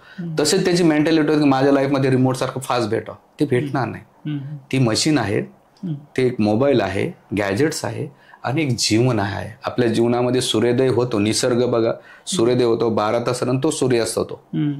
तसं आपल्या लाईफमध्ये सुद्धा आपण नाही का ते स्लोली काम होते, स्लो आणि स्टेडी हे होतं. आमच्या मंदिरामध्ये एक झाड आहे सीतावाटिका, ते 2006 लावलं. त्याची हाईट आता किती असेल 20 फूट. ते जेवढं स्लो वाढत आहे तेवढी त्याची एज असते. आणि दुसरी काय की काही झाडं असे आहेत, आमच्या एक गुंजाचं झाड 1 वर्षामध्ये ते खूप मोठं झालं, पण त्याचं एज कमी आहे. तसं जे क्विकली घेतात ते जास्त टिकत नाही. सोशल मीडियाचा फेमसपणा, रील्स टाकली फेमस होतो, रातोरातच फेमस होतो, दुसऱ्या दिवशी तो डाऊन होऊन जातो. तर ह्या जगातली ते शॉर्ट टेम्परी ज्या शॉर्ट गोष्टी पाहिजे असतात ना, ते तुम्हाला वरती नेतात, खालीच आणून सोडतात. त्यामुळे जीवनामध्ये तुम्हाला काही अचीव करायचं असेल तर तुमचं ABCD फॉलो केली पाहिजे. A for ambitions. तुमचं अम्बिशन्स काय, ते अम्बिशन जर असेल तर सेकंड B आहे बिहेवियर तुमचा बनतो. आणि बिहेवियर तसं म्हणलं तर C फॉर कॅरेक्टर बनतंय तुमचं. आणि चौथं D फॉर डेस्टिनी तुमचं जाते. तुमचं अम्बिशन जर फालतू वेळामध्ये असेल तर तुमचा बिहेवियर तसाच होईल, तुमचं कॅरेक्टर तेच म्हणा आणि तुमची डेस्टिनी तेच होणार आहे. तुमचा अम्बिशन्स खूप मोठा आहे. तर त्या अम्बिशन्सनुसार जसं UPSCचे स्टुडंट अम्बिशन खूप मोठे, त्याचा बिहेवियर तसा बनतो, व्यवहार तसा बनतो. तो रात्रदिवस विचार करतो, ट्रेनिंग घेतो, तो फिजिकली मेंटली करतो आणि त्याचं कॅरेक्टर चारित्र्य बनतंय. आणि डेस्टिनी काय होतं, तो IPS IAS अधिकारी किंवा आणखीन मोठ्या पदावर जातो. हे ABCD तुमच्या जीवनात कोणत्या अँगलनं तुम्ही फॉलो करतात ते तुमची डेस्टिनी असणार आहे. म्हणून जर तरुण पिढीला काही अचीव करायचं असेल, गेलेला वेळ पुन्हा येणार नाही. आणि आपल्याला काय होतं, आपल्या चुकीचा खापर लोकांच्या डोक्यावर फोडायला सोपं असतं, पण आपण केलेलं चुका आपण याच्यावर कधीच लक्ष देत नाही. बरोबर. म्हणून तरुण पिढीला जर अचीव करायचं असेल आणि स्ट्रेसमधून बाहेर यायचं असेल तर जीवनामध्ये मोठे उच्च ध्येय ठेवा. जेव्हा मोठे उच्च ध्येय ठेवताना आपोआप ह्या गोष्टी कमी होतात. आणि असे कितीतरी स्टुडंट्स आहेत आणि ज्यांना टाइमपास करायचा आहे तर त्यांना करावं टाइमपास, त्याचं जीवन टाइमपासच होणार आहे. आम्ही पण वापरतो सोशल मीडिया, असं नाही की, पण माझ्याकडे काय YouTube आहे आणि व्हॉट्सअप आहे. याच्या व्यतिरिक्त मी इंस्टा, फेसबुक, मी इंस्टावर आहे, पण मी त्याच्यावर दुसरे जे आमचे मुलं येतात ते फॉलो करतात, तेच बघतात. तर मला एवढा वेळ नाही की मी त्याच्यात नाही. मला माझा चांगला मित्र, माझे बुक्स आहेत, मी ते वाचत राहतो. म्हणून आपल्याला ह्या ट्रेसमधून निघायचं असेल, जीवनात काही चांगलं करायचं असेल तर गॅजेट्स मधून तुम्ही बाहेर निघालं पाहिजे, नाही तर खूप अवघड परिस्थिती. आणि तुम्हाला ठरवायचंय, कारण तुम्हीच आहे तुमच्या जीवनाचे शिल्पकार. बरोबर. ईश्वराचं कुठेतरी असं वर्णन आहे की सच्चिद आनंद, म्हणजे सत आहे, चित्त आहे आणि आनंद म्हणजे आनंदित स्वरूप आहे ईश्वराचं. आणि एक साधारण मान्यता आहे की आपण ईश्वराचेच लेकर आहोत. बरोबर. मग जर वडील सच्चिदानंद रूप सांगितलं गेलेलं आहे, मग मानव दुःखी का असतो? अच्छा. तो दुःख का त्याच्या आयुष्यात येतात? अच्छा. भगवंत गीतेमध्ये 2 श्लोक येतात. भगवंत म्हणतात, मम वांशे जीवलोके जीवभूत सनातना मनुष्यष्टानी इंद्रियांनी प्रकृष्ठानी. मम अंश जीवलोके, हे माझा अंश आहे. जीवभूत सनातना, जीव म्हणजे आहे, सनातन म्हणजे शाश्वत आहे. मन षष्ट्यानी इंद्रियांनी, मन आणि इंद्रियाच्या आधारे तो काय करतो, प्रकृष्ठानी कर्षती. प्रकृती म्हणजे जात्यामध्ये जसा गहू टाकला जातो तो रगडला जातो, किंवा गिरणीमध्ये टाकला तर रगडला. तसं आपल्या मन आणि इंद्रियामुळे आपण हे कर्शिली दुःख भोगतो. कशामुळं? तर ईश्वरामुळं नाही तर आपल्या इच्छा आकांक्षामुळे आपण रगडल्या जातो. जसं तुम्ही माता पिता आहात आणि तुमचा मुलगा आणि सून लग्न झालं, तो घरामध्ये वादविवाद करत असेल तर तुम्ही काय म्हणता, बाळा तू काही इथं राहू नको, तू तुझं घर वेगळं घे आणि तू तुझ्या पत्नीसोबत राहा आणि तू तुझा संसार कर. किंवा एखादी आई मुलगी लुडबुड करत असेल तर आई काय म्हणते, बाई तुला भातूचा खेळ आणून देते आणि तू खेळ खेळत राहा. तसंच भगवंतासोबत आपण वैकुंठात होतो, त्यासोबत नित्य पार. पण तिथे काय झालं, हाच सेम प्रश्न अर्जुनाने भगवंताला विचारला की आम्ही सोबत होतो, आनंदी होतो, पण दुःख का बघतो? तर भगवंत म्हणतात, इच्छा द्वेष समजताना द्वंद्व मोहेन भारता. द्वंद्व म्हणजे का, जय पराजय, मान अपमान, लाभ हानी, सुख दुःख, मान अपमान, ह्या गोष्टीमध्ये तो द्वंद्वमध्ये इच्छा आणि द्वेष केला त्यानं. जसं मुलाने काय केलं, इच्छा केली की वडीलच का मालक आहेत, मी का होऊ शकत नाही, इच्छा झाली. द्वेष काय, मला ते पद का भेटत नाही, मग द्वेष आला. तर मग आई वडील म्हटले, बाबा तू तुझं इच्छा आणि दोषामुळे तू. तसंच आपण वैकुंठात होतो. भगवंताने भौतिक जगत यासाठी निर्माण केलेलं आहे की बाबा, जसं सेंट्रल जेल आपल्या नाशिकमध्ये, का बरं केलंय की काही असे बदमाश लोक असतात त्यांना सुधारण्यासाठी ती टाकतात. सरकार स्वतःहून नाही टाकत. जेव्हा तो व्यक्ती गुन्हे करतो त्यामुळं सरकार त्याला धरून तिथे टाकते. तसंच आपण सगळे भगवंतासमोर तिथे बदमाशी केली. आपल्या साध्या भाषेत सांगायचं, भगवंत म्हणले भाऊ इथं राहू नको, चल इथे. पण इथं दुःख देण्याचं कारण काय? तर बाबा इथे हे काही परमानंट नाहीये, 50-60 वर्षाचा खेळ आहे, खेळ खेळून चल माझ्याकडे. मग तुम्ही जर भोगाकडे लागले किंवा इंद्रियतृप्तीमध्ये लागले तर तुम्ही त्यांच्यापासून दूर जाता. बरोबर. पण त्याच इंद्रियांना भगवत सेवेत लावता, त्यांची सेवा करता, तर तुम्ही आनंदी सुखी समाधानी होऊ शकतात. म्हणून हे वैदिक ग्रंथ कपड्यात गुंतवून ठेवण्यासाठी नाही दिलेले. तर तुम्ही एखादी गाडी घेतली तर मॅन्युअल येते, त्या मॅन्युअलनुसार जर तुम्ही ती वस्तू हाताळली तुम्हाला चांगली सेवा देऊ शकेल ती. पण तू मॅन्युअल ठेवून दिलं आणि हाताळण्याचा प्रयत्न करता तुम्हाला ती चांगली सवय.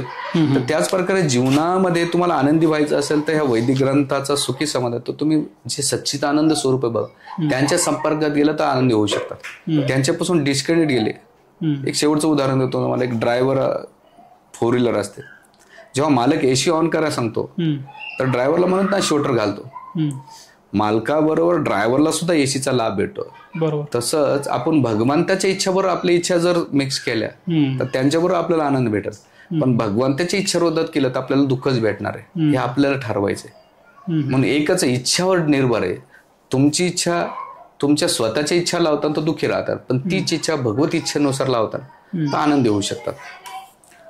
आसक्ती हा जो शब्द आहे तो बऱ्याच प्रवचनामध्ये ऐकतो आपण की माणसाला आसक्ती असते आणि त्याने आसक्तीचा त्याग करावा वगैरे वगैरे. तर आसक्तीची व्याख्या काय किंवा म्हणजे काय समजायचं, आसक्तीचा अर्थ काय समजायचा?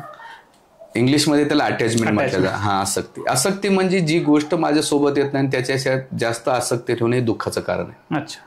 उदाहरणार्थ आपण व्यक्तीशी अटॅच राहतो किंवा वस्तूशी अटॅच राहतो, तर जेवढं आपण आसक्त राहतो तेवढं आपलं दुःखाचं कारण कसं बनतंय? कारण तो सुख कमी देतो, दुःख जास्त देतो.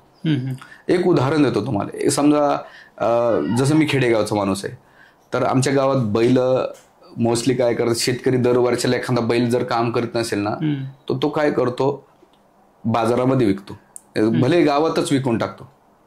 जोपर्यंत तो त्या शेतकऱ्याच्या दावणीला असतो तोपर्यंत त्याच्यावर खूप प्रेम असतं. बरोबर. पण जेव्हा तोच बैल दुसऱ्यांदा विकला ना तो वापस आला तर त्याला चारा टाकत नाही, उलट मारतो. म्हणजे जोपर्यंत जवळ असतो, आसक्ती असतं, तोपर्यंत प्रेम होते.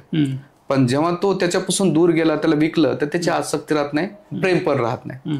दुसरं उदाहरण देतो आपल्या शहरी भागातल्या लोकांसाठी विशेष करून. जसं 4 व्हीलर किंवा 2 व्हीलर घ्या, जोपर्यंत तुमच्या जवळ असते त्याला कळ. पण जेव्हा तुम्ही एखाद्याला ऍक्सिडेंट झाला तुम्हाला दुःख होतं, अरे गाडीचा ऍक्सिडेंट झाला. पण तीच गाडी तुम्ही उद्या विकू द्या आणि ती कुठं ठोकू द्या, तुम्हाला काही फरक पडत नाही. का? तुम्ही निरासक्त आहेत. बरोबर. म्हणजे आसक्ती ठेवताना तर तुम्ही चिंता करतात. आसक्तीचं कारण काय? आसक्तीनंतर सेकंड स्टेप येते, आपण आसक्तीमुळे नेहमी चिंता करत राहतो. चिंतामुळे भयभीत राहतो आणि भयामुळे दुःख होते. आसक्ती काय करते? नेहमी चिंता करत राहते, व्यक्तींची, वस्तूंची, घराची, नातेवाईकांची चिंता. आणि चिंतामुळे भयभीत राहतो, अरे त्याच्या जीवनात, आणि भयामुळे दुःख भेटते. हे पहिली स्टेप. पण आसक्तीपासून अनासक्तकडे व्हा, आणि अनासक्तीपासून सेकंड स्टेप काय? चिंताच्या ऐवजी चिंतनाकडे जाता तुम्ही. आणि चिंतनापासून इकडे भय निर्माण होते, इथे निर्भयता प्राप्त होते. निर्भयता झाली तर सुख प्राप्त होते. ह्या 2 स्टेप आहेत. म्हणून ह्या कोणत्या स्टेप फॉलो करतात त्यानुसार आपल्या जीवनात ते चढ उतार होणार आहे.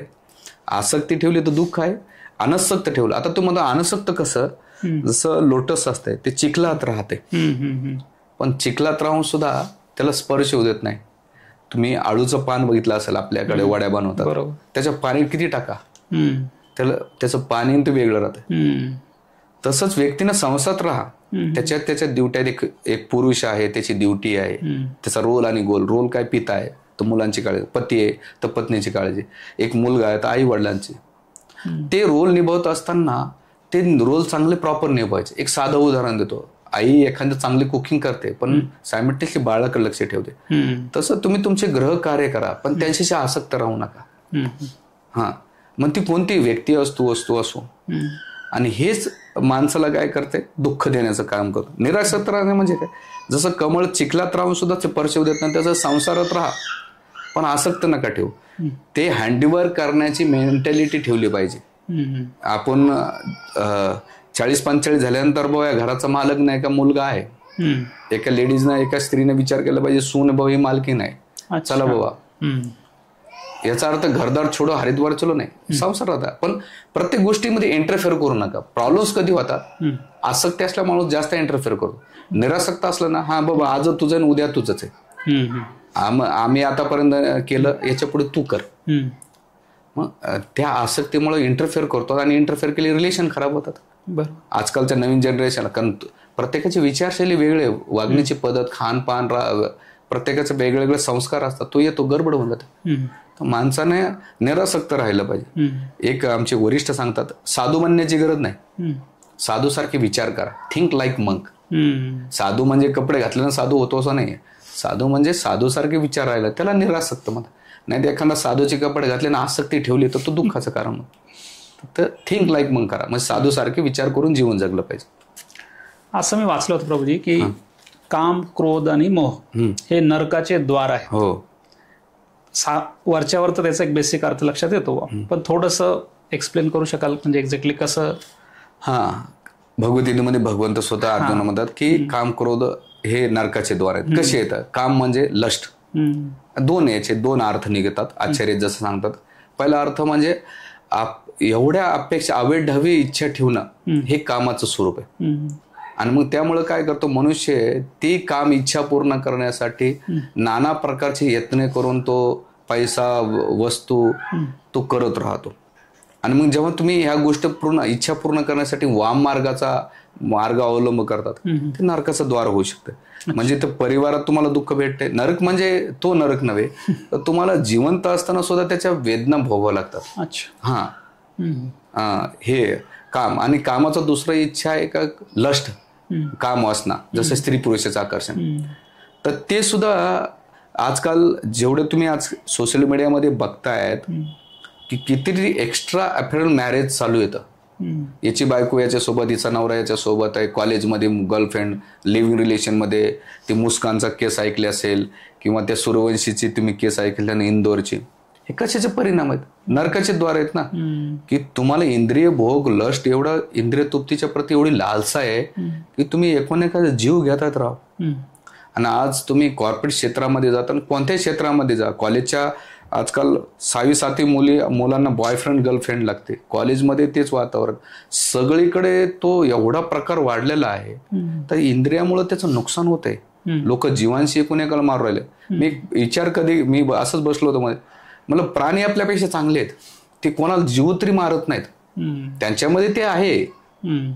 पण मनुष्य सगळ्या प्राण्यापेक्षा तो खतरनाक आहे, डेंजरस आहे. तो सरळ जीव घेतो. म्हणजे लग्न झालेल्या त्या जर मुलीचा पाहिलं तर सोनल सूर्यवंशी, नवऱ्याला मारलं त्या हनुमानच्या प्रति, मुस्काननं त्या बिळू ड्रम मध्ये घातलं. आता दिल्लीमध्ये किती घटना आहे. तर मनुष्य काय करतो, कामाची पहिली स्टेप आहे कामाचे. मग आता तुम्ही करप्शन मध्ये बघता, तुम्ही क्रोध, ह्या इच्छा पूर्ण झाली की माणसाला क्रोध येतो. काम, माझी इच्छा कंप्लीट नाही तर क्रोध येतो. आणि मग क्रोधामध्ये तो अग्रेसिव्ह होऊन नाही का चिडचिड करत असतो, रागाच्या भरात कोणाला डोक्यात मारणं. किंवा आम्ही 2-3 वेळा सेंट्रल जेलमध्ये गेलो होतो प्रवचन करायला, बरं. तुम्ही अर्थ करून घेताना एकदा आम्ही असंच गेलो होतो. पण तिथे आम्ही त्या कैद्यांना भेटलो. म्हणजे आहो, मी सहज असं चुकून मारलं रागाच्या भरामध्ये, आणि त्याच्यात तो मनुष्य मरून गेला. म्हणजे तुमचा छोटासा राग तुम्हाला 15-15 वर्ष जेलमध्ये बसवतो. बरोबर. आमचे एक वरिष्ठ गुरुबंधू सांगत होते, त्यांच्या प्रवचनामध्ये कांदोलीमध्ये नवरा बायकोची भांडणं झाली आणि 4थ्या मजल्यावर त्यांची भांडणं. रागाच्या भरात नवरा म्हटला, जर तुम्हाला आता जास्त बोलले तर मी बाळाला सोडेल. आणि ते खूप वर्षानंतर त्यांना बाळ झालं होतं. ते म्हणले, माझं थोडं एकटंच आहे, तुमचं पण आहे. रागाच्या भरात त्यानं सोडून दिलं 4थ्या मजल्यावर त्या बाळाला. 6-7 वर्षाचं बाळ होतं. आणि गेल्यानंतर त्यालाही कळालं रागाच्या भरात मी काय केलं. त्यानं उडी मारली. जोपर्यंत पत्नी येऊन बघते तर 2 दोघांची डेड बॉडी दिसते, त्याच्या बाळाची आणि नवऱ्याची. राग हा माणसाला विध्वंस करून टाकतोय. एवढं सोपं नाहीये. आणि रागाचे दुष्परिणाम काय? राग कशामुळे येतो? प्रत्येकाला राग येतो असं नाही. साधू संतांना राग येतो, मला पण राग येतो, अर्जुनाला पण राग आला म्हणून युद्ध केलं, हनुमानजीला राग आला, लंका जाळली, सगळ्या राग येतो. पण त्या रागाला कंट्रोल करता आलं पाहिजे. म्हणून क्रोध येण्याचे 3 कारण आहेत. एक म्हणजे मनासारखं नाही झालं. दुसरी गोष्ट अपेक्षा ठेवली, आणि तिसरी गोष्ट कंट्रोल केलं. हे नाही झालं की राग येतो. त्यामुळं राग, एक मराठीमध्ये एक मी स्लोगन वाचलं होतं, राग आणि भीक माग. हां, राग काय करतो, तुम्हाला भीक मागायला होतो, आणि तुमच्या जीवनात नाही का नुकसान काय होत आहे. जसं रागाचं एक कोळसा असतो, जळका घ्या किंवा थंड झालेला घ्या. थंड असेल तर तुमचा हात काळा करतो आणि तुम्ही दुसऱ्याच्या अंगावर फेकतात, त्याला बी काळा करतो. जळका असेल तर तुमचा हात स्वतःचा जाळतो आणि दुसऱ्याला पण तो जाळतो. तसा हा राग काय करतो, क्रोध काय करतो, स्वतःला बी नष्ट करतो आणि दुसऱ्याला पण करतो. म्हणून मनुष्याने राग आला त्यात शांत होऊन नाही का निर्णय घेतले पाहिजे. नाही तर तुमचा छोटासा राग तुमच्या परिवाराला, समाजाला उद्ध्वंस करून टाकतो आणि तुमच्या व्यक्तिगत जीवनामध्ये उद्ध्वंस करतो. आणि राहिलं तिसरं क्रोध, लोभ, काम, क्रोध, लोभ. लोभ म्हणजे खूप चुकीच्या गोष्टी. म्हणून शास्त्रामध्ये सांगितलेलं आहे की 6 अनर्थामध्ये सगळे अनर्थ 2 मिनिटात शांत होतात. काम, वासना, स्त्री पुरुषानं संग केला, सेक्स केला, 2 मिनिटात शांत होऊन जातो. क्रोध, भांडण झाले की मोकळं होऊन जातो. लोभ असा आहे की माणसाचा तो किती जमा करतो. याचं चांगलं उदाहरण आहे दुर्योधनाला, रावण. हे सगळे जण जमा करत होते. आज बी कितीतरी लोक असे आहेत मोठमोठ्या पदावर आहेत, त्यांनी एवढी माया जमवली. 60-70 वर्षाचं जीवन आहे. येताना आला नाही, जाताना घेऊन जाणार, पण एवढी गडगंज प्रॉपर्टी कमवतो वाम मार्गाने. कितीतरी येतात, तुम्ही न्यूजमध्ये भ्रष्टाचाराचे बघताना बातम्या, मोठमोठे अधिकारी, राजकीय पुढारी, सर्वसामान्य मनुष्य कुणेकाला पिळत असतो कॉर्पोरेट क्षेत्रामध्ये. त्याचा लोभामुळं काय होतंय, त्याचा इंद्रिय तृप्ती, लोभ किती असतो, एवढा असतो, तो थांबतच नाही, एंडलेस असतो. मध्यंतरी त्या पंजाब मधले एक DIGच्या घरी कितीतरी सापडलं. नाशिकमध्ये एक मोठे PWच्या अधिकारी होते, तर कमीत कमी किती प्रॉपर्टी सापडली त्या व्यक्तीची. मग 10-12 फ्लॅट सापडले, सोनं त्याच्या घरात किती सापडलं, चांदी सापडली, बँकेमध्ये लॉकरमध्ये किती सापडलं. म्हणजे चुकीच्या मार्गाने जेव्हा तुम्ही वाम मार्गाने पैसा कमावतात, हे तुमच्या नाश करत आहे. आणि म्हणून ते शास्त्रांत हे 3 नरकाचे द्वार आहेत. ह्या जीवनात तुम्हाला सुख देत नाहीत, हे लोकांना आणि परलोकात सुद्धा तुम्हाला ते दुःख देतात. म्हणून शास्त्र सांगतं काम, क्रोध आणि लोभ हे तुमच्या नरकाचे द्वार आहेत, की तुम्हाला जिवंतपणे ते दुःख देण्याचं काम करतात. ते माणसाने योग्य वेळी त्यावेळेस ते कंट्रोल केले पाहिजे. आणि त्याला कंट्रोल करण्याचा दुसरा कोणता मार्ग नाही. इच्छा आकांक्षा कमी करा, हेच मार्ग, दुसरा कोणता नाही. सतोगुण आणि तमोगुण, रजोगुण याच्याबद्दल चर्चा भगवद्गीतामध्ये बऱ्याच ठिकाणी. हो. आणि जसं म्हणतो ना समशान वैराग्यासारखं, की व्यक्ती जेव्हा एखाद्या मंदिरात जातो त्याला ते कळतं, पण तो जसा त्याच्या घरात आला की जसं काय त्याला विस्मृती होऊन जाते.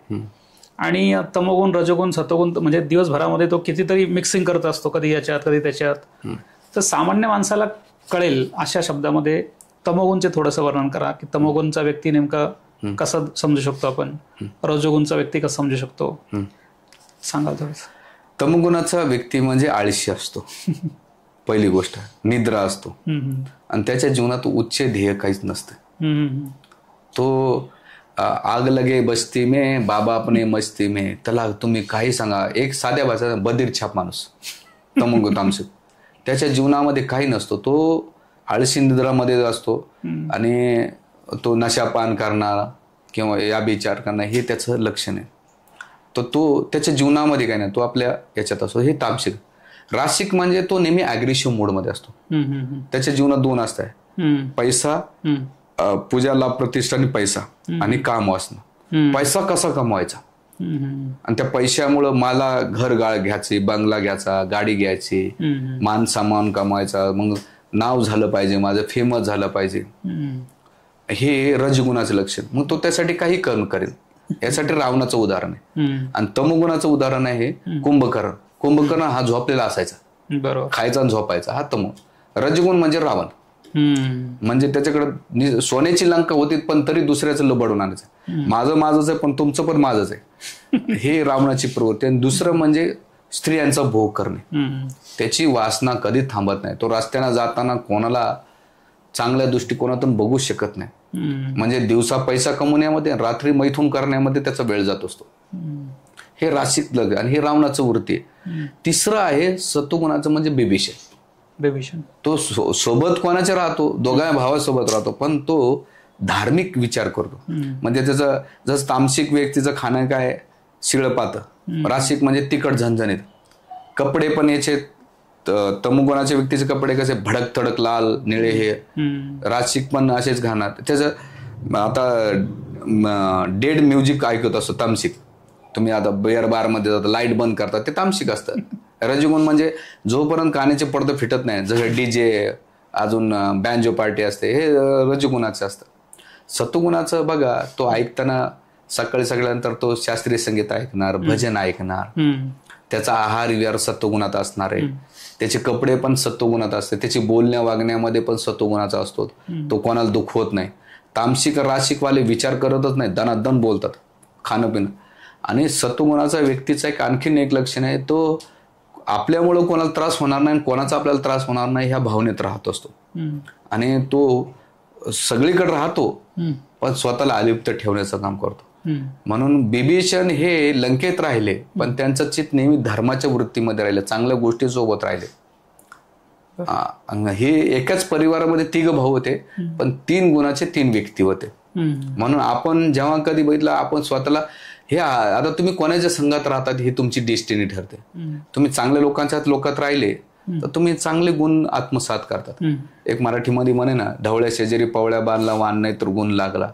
तर तुमचा संघ हे तुमचं फ्युचर डिसाईड करतंय. बरोबर. तुम्ही सत्वगुणाचे राहिले तर सत्वगुण वाढेल. राशिक पुढारीपणा करणं, धंदा करणं, तर त्यांच्यात ते दिसत. आणि तामसिक म्हणजे तू पण पी मी पण पितो, आपण दोघं आनंदित, हे होतं. माणसाने कुठून कुठे आलं पाहिजे हे ज्याच्याने विचार केला पाहिजे. आणि आपण कुठे कुठे जायचं आपल्याला. बरोबर. आता आपण एखादा कॉईन घेतला, त्याला हेड असतो टेल असतो, 2 भाग असतात. तसं राजसिक तामसिक हे एक प्रकार झाला. बरोबर. तर कुठल्या याच्यात सांगतात की भक्ती करा, म्हणजे भक्ती करा बुवा, खूप तुमचं हे झालं तर भक्ती करा. तर भक्तीची व्याख्या प्रत्येकाने आपल्या आपल्या पद्धतीने घेतलेली आहे. तर भक्ती या शब्दाचा म्हणजे व्याख्या तुम्ही कशी, भक्ती करा म्हणजे नेमकं काय करा? अन्याभिलाषिता शून्य ज्ञान कर्मानानर्थ अनुकूलेन कृष्णानु शीलनम भक्ती उत्तम. हे भक्तिरस अमृत सिंधू नावाचा एक ग्रंथ आहे. त्याच्यामध्ये ते जे ग्रंथकार आहे तर ते भक्तीची व्याख्या सांगतात.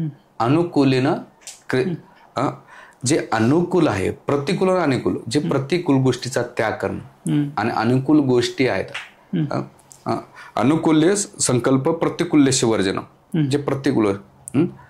ज्ञान कर्माना अनावर्तन, तुमच्यामध्ये कर्म पण ज्ञान पण आलं पाहिजे. आणि कृष्णाला, भगवंताला अनुकूल गोष्टी केल्या पाहिजे, त्याला भक्ती असे म्हणतात. ही भक्तीची व्याख्या आहे. ती उत्तम भक्ती म्हटलं जातं. भक्ती ह्या शब्दाचा अर्थ काय? भगवंताची प्रेममयी सेवा करणं, याला भक्ती म्हणतात. भक्ती म्हणजे तुम्ही टाळ्यावर नाही, तर भक्ती म्हणजे हे जी इंद्रिय आहेत भगवत सेवेत लावणं. जसं डोळे आहेत, आपण काही ना काही पाहतो, त्या डोळ्यानं भगवंताचं रूप पाहणं, कानानं काही ना काही आपण ऐकतो राहतो, कानाने भजन ऐकले पाहिजे, प्रवचन ऐकले पाहिजे. प्रत्येकाला खायची सवय तर तो प्रसाद म्हणून खा, ती भक्ती. नाकानं काहीतरी सुगंध घ्यायचा असेल तर तुम्ही भगवंताचे चरणकमलाचे घेऊ शकता. प्रत्येकाला फिरायची हवस असतं, पिकनिक करायचं असते, तीर्थयात्रेला जा. बरोबर. किंवा तुम्हाला नाचायची खूपच सवय आहे, तुम्ही डीजे मध्ये बँजो पार्टीमध्ये नाचण्यापेक्षा भजनामध्ये नाचा, त्याला भक्ती म्हणतात. भक्ती म्हणजे कॉम्प्लिकेट नाही, भक्ती म्हणजे साधी सोपी सरळ आहे. जे आपल्या इंद्रियांना आनंद देते, भगवंताच्या इंद्रियांना आनंद देते, त्याला भक्ती म्हणतात. आम्ही कोणत्याही गोष्टी सोडल्या नाहीत, आम्ही उलट कृष्णाला जोडतोय. आम्हाला चांगलं खायला आम्ही कृष्ण प्रसाद खातो, भगवंताला भोगलो, भगवंत तुम्ही पहिले का तो प्रसाद म्हणून खातो. आम्हाला नाचायला आवडतं, आम्ही कृष्ण कीर्तनामध्ये नाचतो. आम्हाला ऐकायला एवढं काही नाही का, भजन ऐकतो. डोळ्यानं पाहायचं तर आपण या भौतिक जगाचे दृष्टी जसं पाहतो तसे आपली चेतना म्हणजे. पण ह्या दृष्टिकोनातून तुम्ही जेव्हा भगवंताचं रूप पाहतात, त्याच्या लीला पाहतात, तर तुम्हाला आनंद येते. भक्ती म्हणजे तुम्हाला दुःख देत नाही, तर ती केवळ आनंद देते. आणि म्हणून प्रभुपाद म्हणतात भक्ती मीन्स चॅन्टिंग, डान्सिंग, फेस्टिंग. जप करा, कीर्तनामध्ये नाचा आणि कृष्ण प्रसाद खा, याला भक्ती म्हणतात. आणि ती भक्ती जेव्हा तुम्ही भक्ताच्या संघात आले, भक्तीचे 3 व्याख्या असल्या पाहिजे: भगवंत, भक्त आणि भक्ती. जी भक्ती तुम्हाला प्राप्त करायची ती कोणाच्या संगत केली पाहिजे? भक्ताच्या संगत केली पाहिजे. भक्ती भक्ताच्या संगत केली तर काय होतं? भगवंत भेटतील तुम्हाला. एकांतात तुम्ही तुम्ही तुमच्या कुठं असाल तर तुम्ही करू शकतात, पण जर तुम्हाला ते वातावरण भेटलं तर खूपच चांगलं होतं. तर 3 भेट ठेवायचे: भगवंत, तर भगवंताला प्राप्त करायचं असेल तर भक्ताचा सहारा घेतला पाहिजे. भक्त म्हणजे आचार्य वर्ग किंवा ज्या त्या गोष्टीला प्रॅक्टिस करतात याला म्हणतात. ती साधी सोपी सरळ वाटते, नाहीतर मग ती तुम्हाला जड जाते. प्रभुपादाने जेव्हा अमेरिकेत प्रचार केला त्यांना काही सोडायला आलो ना, केवळ कृष्णाला जोडलं आणि आज ते हिप्पीचे हॅपी झालेत. तुम्हाला प्रत्येकाला हिप्पी आपल्याला आनंदी व्हायचं, सुखी व्हायचं असेल तर भक्तीचा मार्ग. आता एवढ्या संसारात तुम्ही खूप ट्राय केलं, चिंगम सारखं खूप केलं, आता भक्तीचा एकदा ट्राय करून बघा ना. पण वरची वर करू नका. वरची वर करताना तुम्हाला कधीच आनंद भेटणार नाही. डीप मध्ये करून घ्या, तुम्ही त्याचा अनुभव करू शकता. प्रत्येक व्यक्ती मंदिरात जातो किंवा आपल्या आपल्या श्रद्धा ठिकाणी जातो आणि कुठल्या मंदिरात गेला तर काही सेकंदाकरता डोळे हात जोडून तो प्रार्थना करतो. जनरली असं ऑब्झर्व केलं की तो प्रार्थना करत असताना त्याच्या यशाबद्दल किंवा त्याला गाडी घोडा थोडासा बंगला मिळावा, पैसे मिळावे, म्हणजे त्याची प्रगती व्हावी असे विचार तो मांडत असतो. तर प्रार्थना करताना नेमकी आपली कसे विचार असले पाहिजे आणि आपण प्रार्थनात देवाला काय मागायचं असा प्रश्न होता. भगवद्गीतेमध्ये भगवंताकडे जाणारे 4 व्यक्तीचं वर्णन केलेलं आहे. पहिले भीतीपोटी जातो की बाबा जसं आपल्याकडे कुलधर्म करतात ना लोक, ते कशामुळे करतात? प्रेम आहे अजिबात नाही, ते भीतीपोटी करतात. जसं मारुतीला शनिदेवाला तेल ओतणं, मारुतीला रोईच्या माळा घालणं व आपल्याकडे 7.5 लावून, ते भीतीपोटी करणार आहे. ही कॅटेगरी आहे कुलधर्म करणे किंवा देवाकडे भीती. दुसरी कॅटेगरी आहे जी पहिली कॅटेगरी आहे त्याला तामसिक मानतात, भयापोटी. दुसरी कॅटेगरी आहे रजगुण, काहीतरी देवाकडे मागायला. देवा आवळा द्यायचा भोपळा मागायचा, कणभर द्यायचा मनभर मागायचं की देवा मी तुला पेढा देतो, नारळ देतो, मला याच्या बदल्यात दे. मग लोक शिर्डी साईबाबाला, तिरुपती बालाजीला किंवा खटू श्यामला, जिथं त्यांची इच्छा. आता मी एक ठिकाणी पाहिलं मनोकामनेश्वर महादेव, इच्छापूर्ती गणपती, तिथे जास्त गर्दी करतात. काहीतरी पाहिजे, हरकत नाही, तो जातो, त्याला राशिक म्हणतात, काहीतरी मागण्याची. ही दुसरी कॅटेगरी. तिसरी कॅटेगरी कर्तव्य म्हणून जातो तो, ड्युटी. अरे देवा तू मला सगळं दिलंय, आता काही नको, मी नमस्कार करायलो, याला कर्तव्य ड्युटी म्हणून करतो, याला सत्तू म्हणून म्हणतात. पण चौथी कॅटेगरी प्रेमापोटी, देवा तू मला पाहिजे. भगवंताला ती कॅटेगरी आवडते की जी भयापोटी, कर्तव्य किंवा काही अपेक्षा नाही, तर ती चौथी कॅटेगरी. आणि ती कशी प्राप्त करायची असेल तर भगवंताकडे गेल्यानंतर प्रार्थना ही केली पाहिजे की 3 प्रकारे प्रार्थना केली पाहिजे. एक म्हणजे दैनबोधिका, लालसामयी. पहिले लालसा असले, समर्थनिका, पहिले भगवंताकडे जाऊन प्रार्थना केली पाहिजे. भगवंत तुम्ही किती महान आहेत, तुमचं नाम रूप गुण लीला हे किती महान आहेत. तर समर्थ पहिले प्रार्थना केल्या पाहिजे, ज्या तुम्हाला जमतात. तुम्हाला प्रार्थना येत नसेल तर भागवतामध्ये प्रल्हाद महाराज घ्या, ध्रुव महाराज घ्या, कुंती महाराणी घ्या, किंवा कितीतरी सुंदर सुंदर नवगेंद्रच्या प्रार्थना येतात, गोपींच्या प्रार्थना येतात किंवा गजेंद्राच्या प्रार्थना आहेत. ह्या प्रार्थना उच्चारण जरी केलं तरी भगवंत आपलं रिपिटेशन करायचं. म्हणून पहिली गोष्ट काय करायचं, समर्थने. दुसरी दैनबोधिका. दैनबोधिका भक्ती संप्रोषण म्हणजे स्वतःची शीत सांगा की मी किती दिनहीन आहे. भगवंतासमोर भगवंत स्कॅनिंग आहेत. आपण काय हे लोकांना जरी माहित नसतं, पण आपण काय हे आपल्याला माहित असतं. मग स्वतःची स्थिती सांगा, याला मला दैनबोधिका. जसं तुम्ही एखाद्या मालकाकडे गेला आणि त्याला पहिले म्हणून मालक तुम्ही खूप महान आहेत, तुमचं असं आहे तसं, हे झालं काय झालं, प्रार्थना. दुसरं दैन, साहेब मालक मी लय गरीब आहे, दीनहीन, मला काही नाही. मालक म्हणतो काय पाहिजे मागणं भाऊ. तसं तिसरी प्रार्थना लालसामय, देवाकडे प्रार्थना केली पाहिजे. भगवंता मला बुद्धी नाही, काय पाहिजे काय नाही, पण माझ्यासाठी जे चांगलं असेल तुम्ही ते द्या, ही प्रार्थना केली पाहिजे. आणि ती जरी आपल्याला कळत नसेल तर एकच आहे, भगवंता सगळ्यात बेस्ट प्रार्थना काय, तुम्ही मला पाहिजे. म्हणजे राजाला मागितलं की राजाबरोबर सगळ्या गोष्टी भेटतात, पण राजाकडे जाऊन तुम्ही त्याच्या गोष्टी मागता की मला गाडी दे, बंगला दे, तर राजा देऊन टाकेल. पण त्यापेक्षा राजा तुम्ही माझे व्हा, राजाबरोबर सगळंच ऐश्वर भेटून जाते ना. गाडी भेटते, बंगला भेटतो, राजमहल भेटतो, मालकी बी भेटते. तुम्हाला राजाचं व्हायचं का राजाच्या फॅसिलिटीज व्हायचं हे तुम्हाला ठरवायचं. लोक जाऊन देवाकडे काय करतात, भगवंताकडे जातात आणि मग वस्तू मागतात, पण राजाला कधीच मागत नाहीत. त्यामुळे प्रॉब्लेम्स होतात. तर अशा पद्धतीनेही केलं पाहिजे. इस्कॉनमध्ये किंवा बऱ्याच धर्म याच्यामध्ये पुनर्जन्म याची बरीच चर्चा होते. आता ती व्हायला पाहिजे, पण तरी सामान्य माणसाला कधी कधी पुनर्जन्माबद्दल कधी कधी त्याचे विचार डोक्यात जातात, कधी कधी जात नाही. तर पुनर्जन्माची चर्चा म्हणजे का करतात किंवा ते किती महत्वाचं आहे? पुनर्जन्माचं जर पाहिलं गेलं तर आपल्या ग्रंथांमध्ये खूप, भागवतामध्ये आणि भगवद्गीतेमध्ये सुद्धा सांगतात पुनर्जन्म का होतो. जेवढी तुमची आसक्ती असेल ज्या शरीराच्या प्रती आणि ज्या व्यक्तीच्या प्रती, ते तुम्हाला पुनर्जन्म घ्यावा. याच्यामध्ये भागवतामध्ये भरत महाराजांचं उदाहरण, ते भगवंताची भक्ती करण्यासाठी गंडकी नदीच्या काठी गेले आणि गेल्यानंतर तिथे त्यांनी भक्ती केली, पण करीत असताना तिथे गंडकी नदीला एक हरिण नाही का पाणी पित होत आणि पाणी पित असताना त्यावेळेस एका वाघाने डरकाळी फोडली आणि त्या हरणीचा गर्भपात झाला. त्याचं जे पाडस होतं ते भरत महाराजांनी पाहिलं, त्याला घेऊन आले. हळूहळू त्यांच्या जीवनात काय झालं की त्यांनी साधना करून त्या हरणाच्या प्रती प्रेम झालं आणि एवढी आसक्ती झाली, तर त्या आसक्तीमुळे काय झालं की एक दिवस पौर्णिमाच्या चंद्राच्या रात्री त्याने नाही का एक खड्ड्यात पडले आणि त्या हरणाच्या स्मरणामध्ये त्याने देह त्याग केला. आणि मग पुढचा जन्म जर भरत महाराजांचा हरणाच्या रूपामध्ये आला, शरीर हरणाचं झालं पण चेतना भगवत भक्तीची होती. तर त्याने आश्रममध्ये राहून काय केलं, ती चेतना पुनर्जागृत केली आणि पुन्हा त्या हरणाच्या शरीरामध्ये शरीर सोडलं आणि तिसरा जन्म घेतला जड भारताचा. म्हणजे आत्मा एकच आहे, 3 बॉड्या बदलल्या, बरोबर, म्हणजे पुनर्जन्म झाला, चेतनेमध्ये फरक पडत नाही. तसंच आपला आसक्ती ही आपलं पुनर्जन्म ठरवत असते. आणि पुनर्जन्माचा पहिला हा एक प्रिन्सिपल आहे आणि दुसरं म्हणजे कर्माचे रिॲक्शन्स. ह्या जगामध्ये ईश्वर तुम्हाला माफ करू शकतं, पण तुमचे कर्म तुम्हाला नाही माफ करू शकत. आणि हाच प्रश्न महाभारतामध्ये भगवंत धृतराष्ट्राने भगवान कृष्णाला विचारलं की माझे 100 पुत्र का मारले गेले, याचं कारण काय. तर भगवान कृष्ण धृतराष्ट्र सांगतात 50 जन्मापूर्वी तू खूप अंड्यांना नाही का फोडले होते, नरमादाचे डोळे फोडले होते, त्याची खूप मोठी हिस्ट्री सांगतात ते.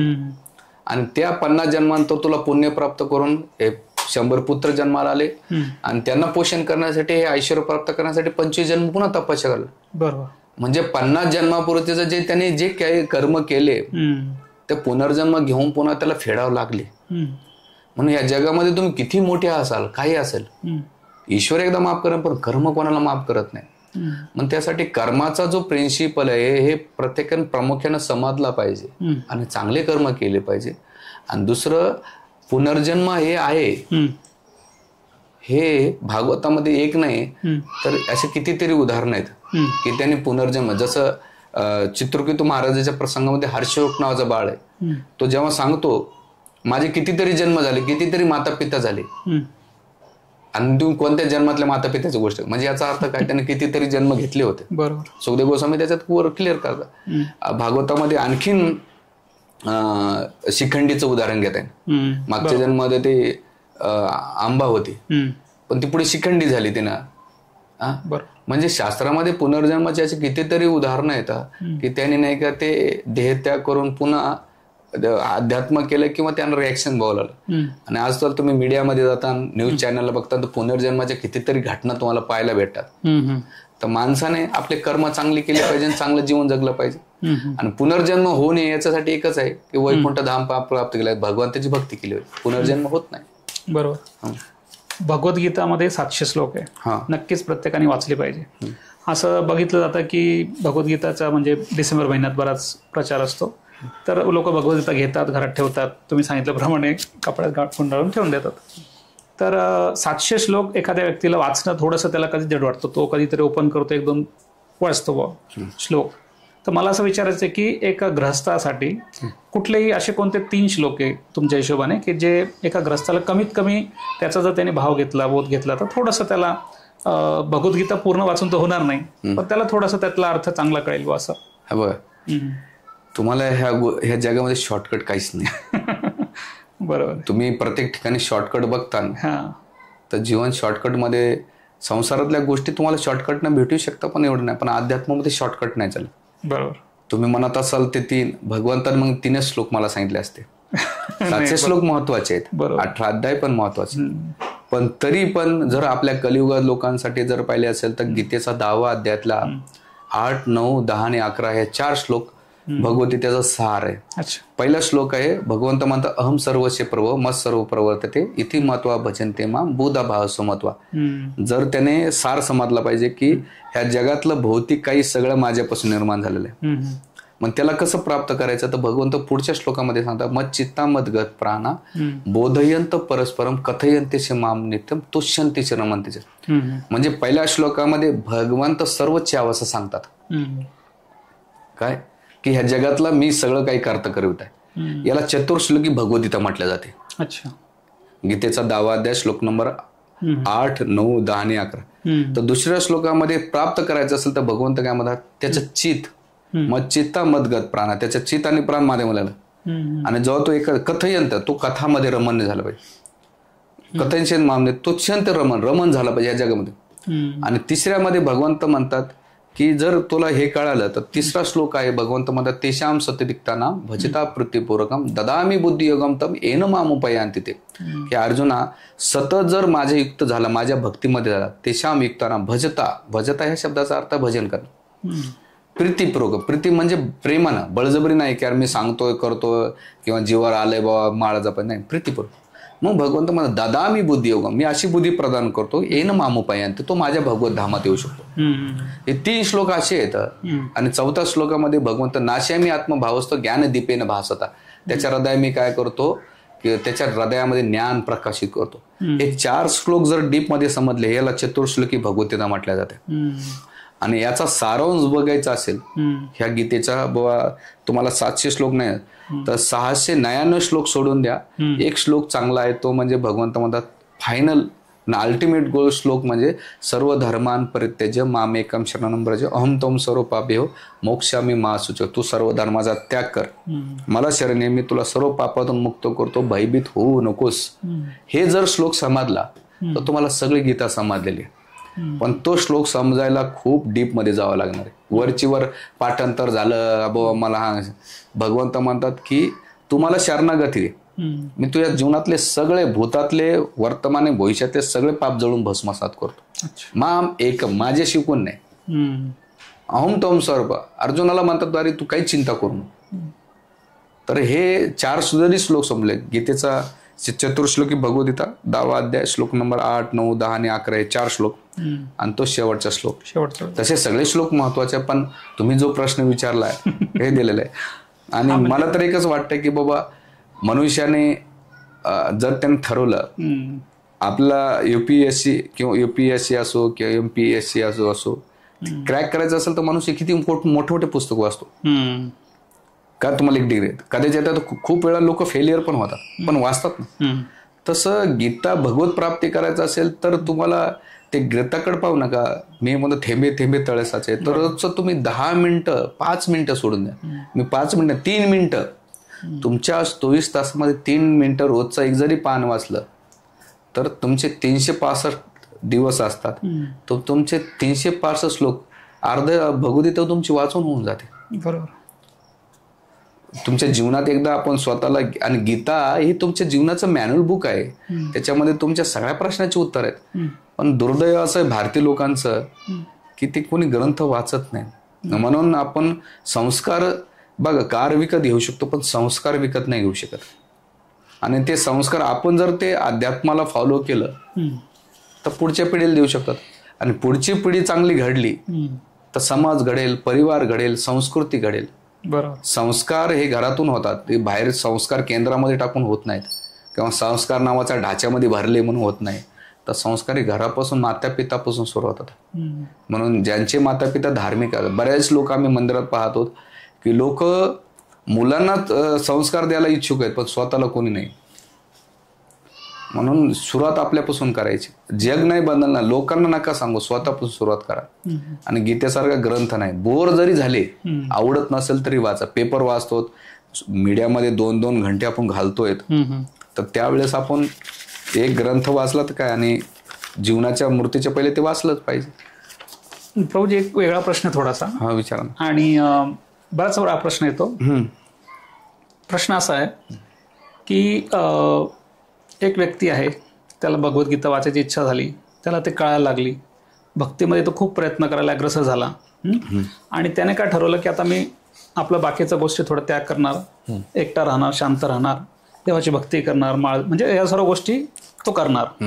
हा एक व्यक्ती झाला. एक दुसरा व्यक्ती तो काय करतो, त्याच्या आयुष्यामध्ये खूप कष्ट करतो चांगले, आणि योग्य मार्गाने पैसा कमवण्यासाठी मेहनत करतो. त्याची कंपनी मोठी करतो. त्याच्या कंपनीमध्ये 100 माणसं कामं करतात. त्या 100 माणसांचं पोट सुद्धा त्याच्यामार्फत भरतं आणि तो त्याच्या वर्षाला जो काही पैसा कमवतो त्यातनं थोडासा दानधर्म पण करतो. ठीक आहे. असे 2 व्यक्ती आहे.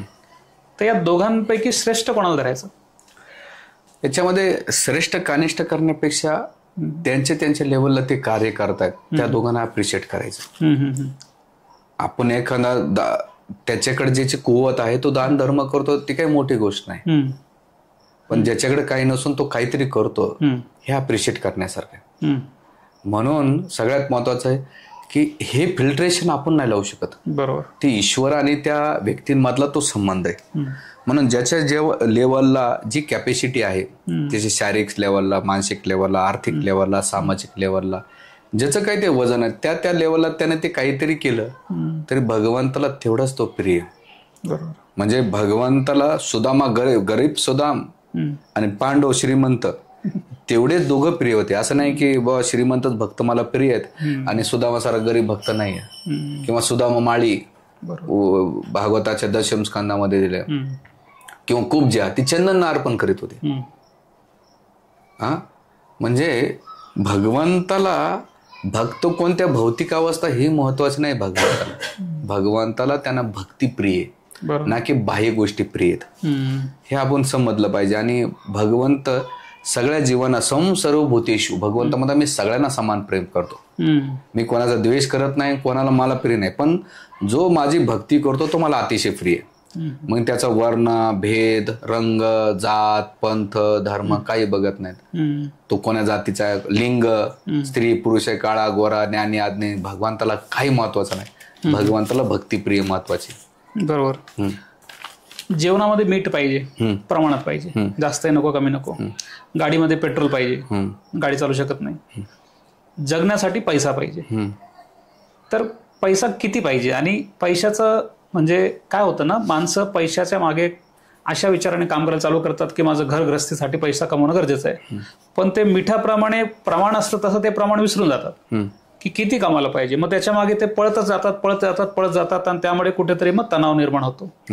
तर भक्तीच्या हिशोबाने विचार केला तर पैशाचं किती महत्व आहे आयुष्यामध्ये?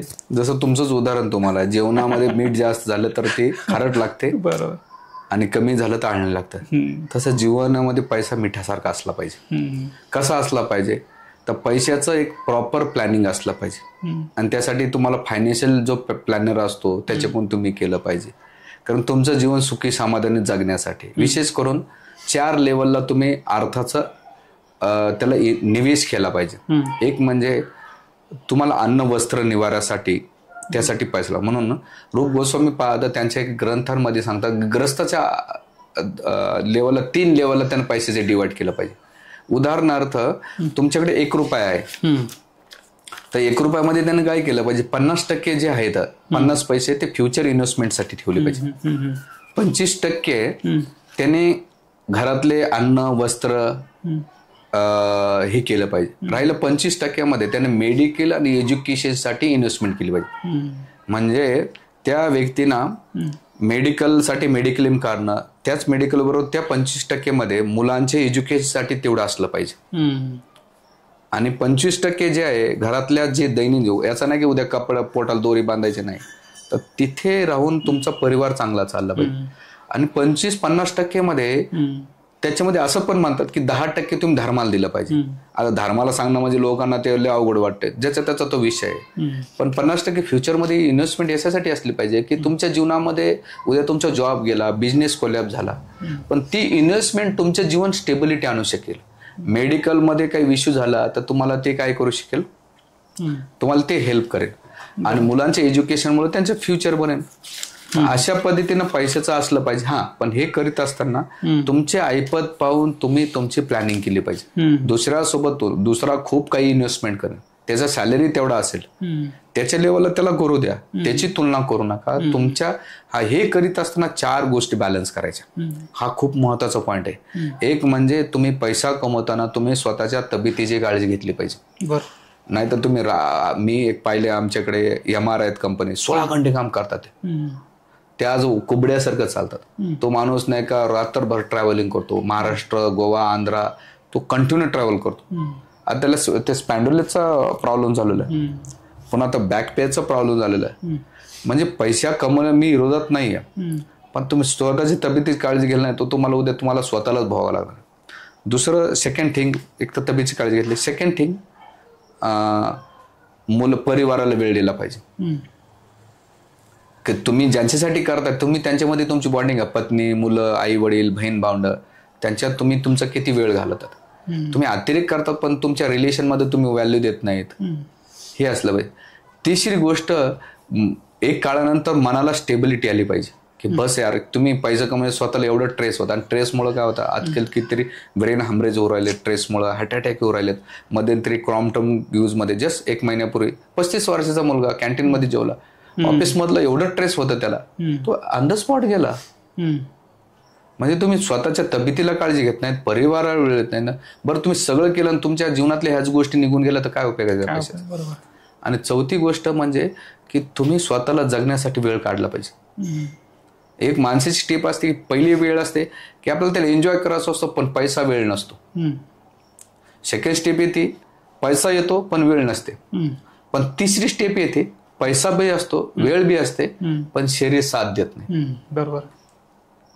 म्हणून प्रत्येक व्यक्तीनं मॅच्युरिटी येऊन 40, 45, 50 झाल्यानंतर स्टॉप, आणि अशी फायनान्शियल प्लॅनिंग केली पाहिजे प्रॉपर की अरे माझं 10 वर्ष माझा जॉब जरी गेला किंवा मला उद्या जॉब सोडायला लागला तरी पण माझं साधं सिंपल जीवन जगायचं. साधं जीवन जगा, विचारसरणी ठेवा, आनंदी राहू शकता. पण आवेढव्या अपेक्षा ठेवताना आवेढव्या वस्तूच्या मागा लागतात तर मिजरी नाही का बायकोला भोगावं लागत नाही, नवऱ्यालाच भोगावं लागते. त्यात मी त्यांच्या विरोधात नाही, मात्र की प्रत्येकानं स्वतःला एक लिमिटेशन मध्ये ठरवलं पाहिजे की मला कुठपर्यंत धावलं पाहिजे, कुठपर्यंत. एखाद्यानं माइंड सेट केलं तर तुम्ही त्याला किती सांगा, त्याला पल्ले नाही पडणार. पण तुमचं एजच किती आहे, 60 वर्ष, 50 वर्ष गेलं, तुमच्या हातात तुमचं शरीर नसणार आहे, तुमचा परिवार नसणार आहे, तुमची मेंटल स्टेबिलिटी नसणार आहे. आणि अध्यात्म तर नंतर सोडून द्यावं. अध्यात्मामध्ये तर तुम्ही स्वतःसाठी जगले कुठं, स्वतःला जगण्यासाठी तुम्ही एन्जॉय करा लाईफ मधला. एक वेळा तयार मला चांगलं ठिकाण फिरायचं आहे, चांगलं खायचं, माझ्या मुलांसोबत, पत्नीसोबत, आई वडिलांसोबत मला वेळ घालवायचा, याला म्हणतात लाईफ. बरोबर. नाही तर तुम्ही खूप पैसा कमावला आणि तुमच्या जीवनातल्या याच व्यक्ती नसेल तर काय अर्थ नाही त्याला. एक शब्द मला भगवद्गीतेत वाचायला मिळाला आणि तो खूप मला आवडला सुद्धा आणि खूप गर्भित अर्थ वाटला तो, की स्थितप्रज्ञ. तर स्थितप्रज्ञ ही जी अवस्था आहे ही कसं तुम्ही एक्सप्लेन कराल आणि कलियुगामध्ये त्याची किती गरज. म्हणजे मी थोडंसं अजून बोलतो त्या विषयावर की अर्जुनच्या बद्दल भगवद्गीता सांगितली गेली, पण त्या अर्जुनाबद्दलच असं वर्णन आहे की अर्जुनाने द्रोणाचार्याने विचारलं होतं की तुम्हाला काय दिसतंय, तर त्याने सांगितलं मला चिमणीचा डोळा दिसतोय. म्हणजे इतकं फोकस होतं त्यांचं कर्तव्य. आणि स्वयंवर जेव्हा होणार होता त्यावेळेस ती जी परीक्षा होती की खाली बघून वरती पाण्यामध्ये बघून वरती मासा फिरतोय त्याला तीर मारायचं, तर ते सुद्धा त्यांनी केलं. म्हणजे ते खूप विलक्षणी त्यांच्याकडे ती होती, म्हणजे त्यांची स्किल होती है ना, धनुधर होते. पण तरी सुद्धा युद्धामध्ये त्यांना असं वाटलं की मी माझ्याच भावंडाला किंवा का मारावं. म्हणजे असा कठोर, असा स्ट्रॉंग व्यक्ती सुद्धा परिस्थितीनुसार थोडं कधी कधी त्याच्यावर जसे काळे बादल येतात तसं होऊ शकतं. बरोबर आहे. तर स्थितप्रज्ञ विचारण्याच्या आधी मला असं विचारायचं की आयुष्यामध्ये कधी कधी आपल्या मनासारख्या गोष्टी होत नाही. थोडं काहीतरी होतं, सर्व चांगलं चालू असतं, अचानक काहीतरी घडतं आणि एकदम डिस्टर्ब होऊन जातं वातावरण. अशा परिस्थितीमध्ये माणसाने शांत राहावं, सम राहावं, सुखात सुद्धा चांगलं राहावं, दुःखात सुद्धा सम राहावं. तर ही अवस्था नेमकी काय आहे आणि ती कसं राहता येतं. स्थितप्रज्ञ म्हणजे तुम्हाला भौतिक जगाचा प्रभाव नाही झाला पाहिजे, याला स्थितप्रज्ञ म्हणतात. म्हणजे तुमच्या जीवनात सुख येऊ, दुःख येऊ, मान येऊ, अपमान येऊ, लाभ हानी हो, जय पराजय हो, अशा स्थितीत राहतो त्याला स्थितप्रज्ञ म्हणतात. म्हणजे भौतिक जगामध्ये तो हे कधी होऊ शकतंय, ज्याचं माइंड स्थिर आहे तोच करू शकतो. जे माइंडच्या आधीने ते विचलित राहू शकतात. म्हणून भगवंत अर्जुनाला म्हणतात की आपल्या भाषेत मध्ये कुल हो, थंड राहा. म्हणून यासाठी काय, तोंडात साखर, डोक्यावर बर्फ, हृदयामध्ये समाधान ठेवलं पाहिजे. आणि ही अवस्था कधी प्राप्त होईल, जेव्हा तुम्ही प्रॅक्टिस केल्यानंतर होते. आणि ध्यानात ठेवायचं एवढी स्टेज सोपं नाही जाण्यासाठी, याला नाही का तुम्हाला खूप प्रॅक्टिस करावं लागणार आहे. जीवनामध्ये जीवन कधी स्टेबल असणार आहे तुमच्या जीवनात शारीरिक स्तरी येणार आहे, मानसिक येणार आहे, आर्थिक येणार आहे, पारिवारिक समस्या येणार आहे. पण अशा अवस्था त्यानंतर एक गोष्ट ध्यानावायचं, मी परिस्थितीला बदलू शकतो, व्यक्तीला बदलू शकतो, माझ्या हातात राजकीय व्यक्ती बदलू शकतो, सामाजिक बदलू शकतो. माझ्या हातात काय आहे? स्वतःचे विचार, स्वतःला बदलणं हे माझ्या हातात आहे. आणि आपलं अख्खं जीवन आपण काय करतो, परिवारातल्या व्यक्तीला बदलण्याचा प्रयत्न करतो, समाजाला राजकीय गोष्टी बदलण्याचा आपण त्याच्या मोठमोठ्या गप्पा मारत बसतो, किंवा व्यक्तीला नाही, कोणी बदलत नाही. ही जेव्हा ज्याला कळालं की ह्या जगातलं कोणती गोष्ट व्यक्ती आणि वस्तू आणि परिस्थिती नाही बदलू शकत, आपल्याला स्वतःला बदललं पाहिजे आणि आपण स्वतःच्या स्थितनिष्ठवर राहिलं पाहिजे. याला स्थितप्रज्ञ म्हणतात. अच्छा. म्हणजे स्वतःला सांभाळणे आणि त्या परिस्थितीला सामोरे जाऊन त्याच्यातून बाहेर निघणे, याला. नाहीतर स्थितप्रज्ञ म्हणजे त्याचं मी 2 उदाहरण देतो, सोड्याची बॉटल आणि पाण्याची बॉटल. सोड्याच्या बॉटलला तुम्ही सेक करा, लगेच बाहेर येतो. पाण्याच्या बॉटलला किती हलवा, ती बाहेर येत नाही.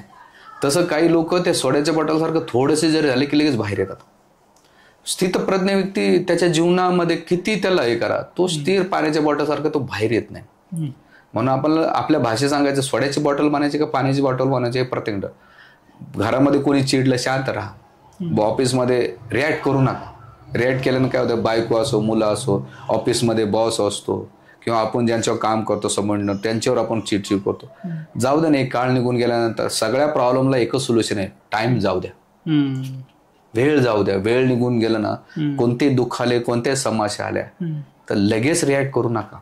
सोड्याची बॉटल नका बनवू, तर पाण्याची बॉटल राहा, स्थित राहा आणि शांत झाल्यानंतर विचार करून त्या गोष्टीवर चिंतन मनन करा की अरे याच्यात आपण कसा मार्ग निघाला पाहिजे. 2 मार्ग आहेत आपल्याकडे, 3 मार्ग आहेत.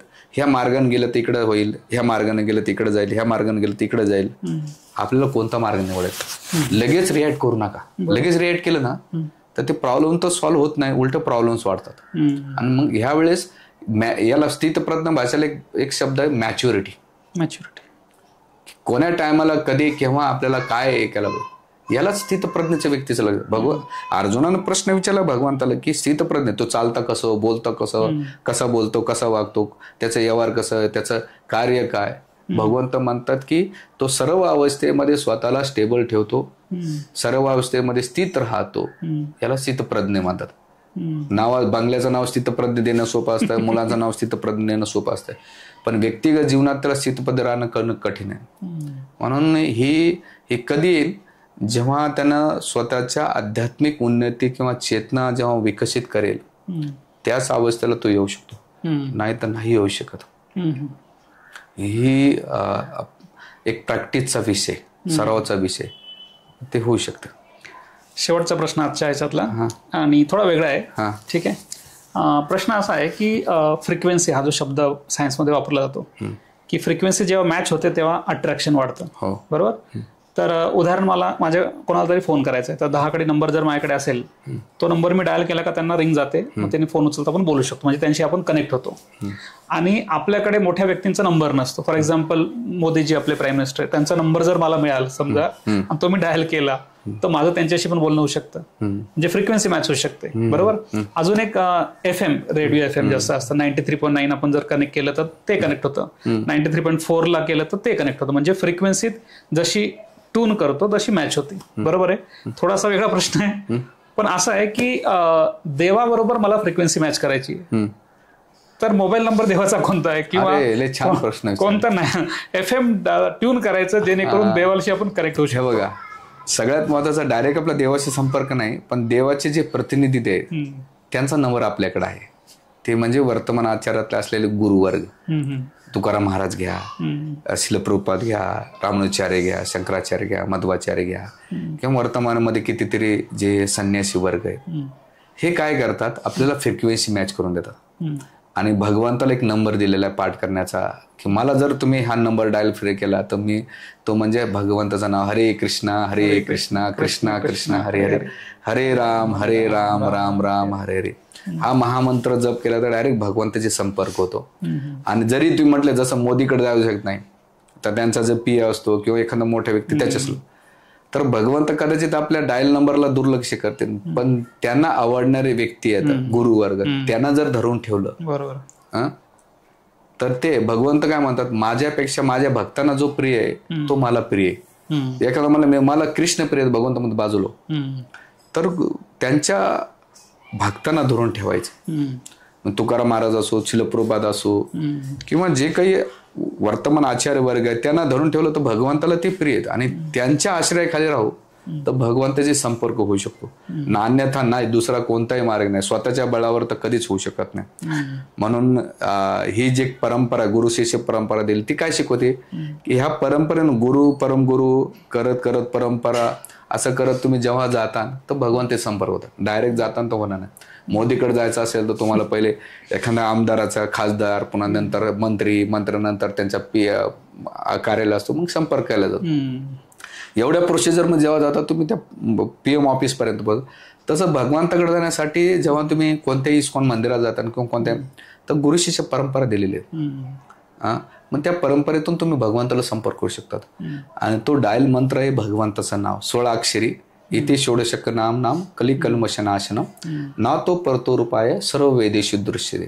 म्हणजे हा जो महामंत्र आहे, हरे कृष्णा कृष्णा कृष्ण हरे हरे, हरे राम राम राम. इथे षोडशक नाम कलिकल्मशन, कलिवाला कल्म ना तो परतो रूपाय. याची दुसरा पण आहे, सर्व वेदे कोण म्हणतात तर सर्व वेदेशु दृश्यते. भगवंताला प्राप्त करण्याचा हा मार्ग दिलाय. म्हणून हा 16 अक्षरी डायल मंत्र फिरवत राहा, डायरेक्ट भगवंताची फ्रिक्वेन्सी मॅच होते. हाच फ्रिक्वेन्सी मॅच करणं, भगवंताला अट्रॅक्ट करण्याचा हा डायल नंबर आहे, बाकी कोणता नाही. खूप छान प्रभूजी. तुम्ही जवळजवळ सर्वच प्रश्नांचे इतके छान उत्तर दिले, खूप छान वाटलं. आणि प्रश्न असे इतके आहे की ते एका याच्यात पूर्ण होणार नाही.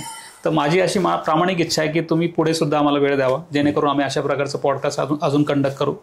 आजच्या प्रश्नांच्या व्यतिरिक्त तुम्हाला एखादा विचार मांडायचा असेल तर तुम्ही सांगू शकता.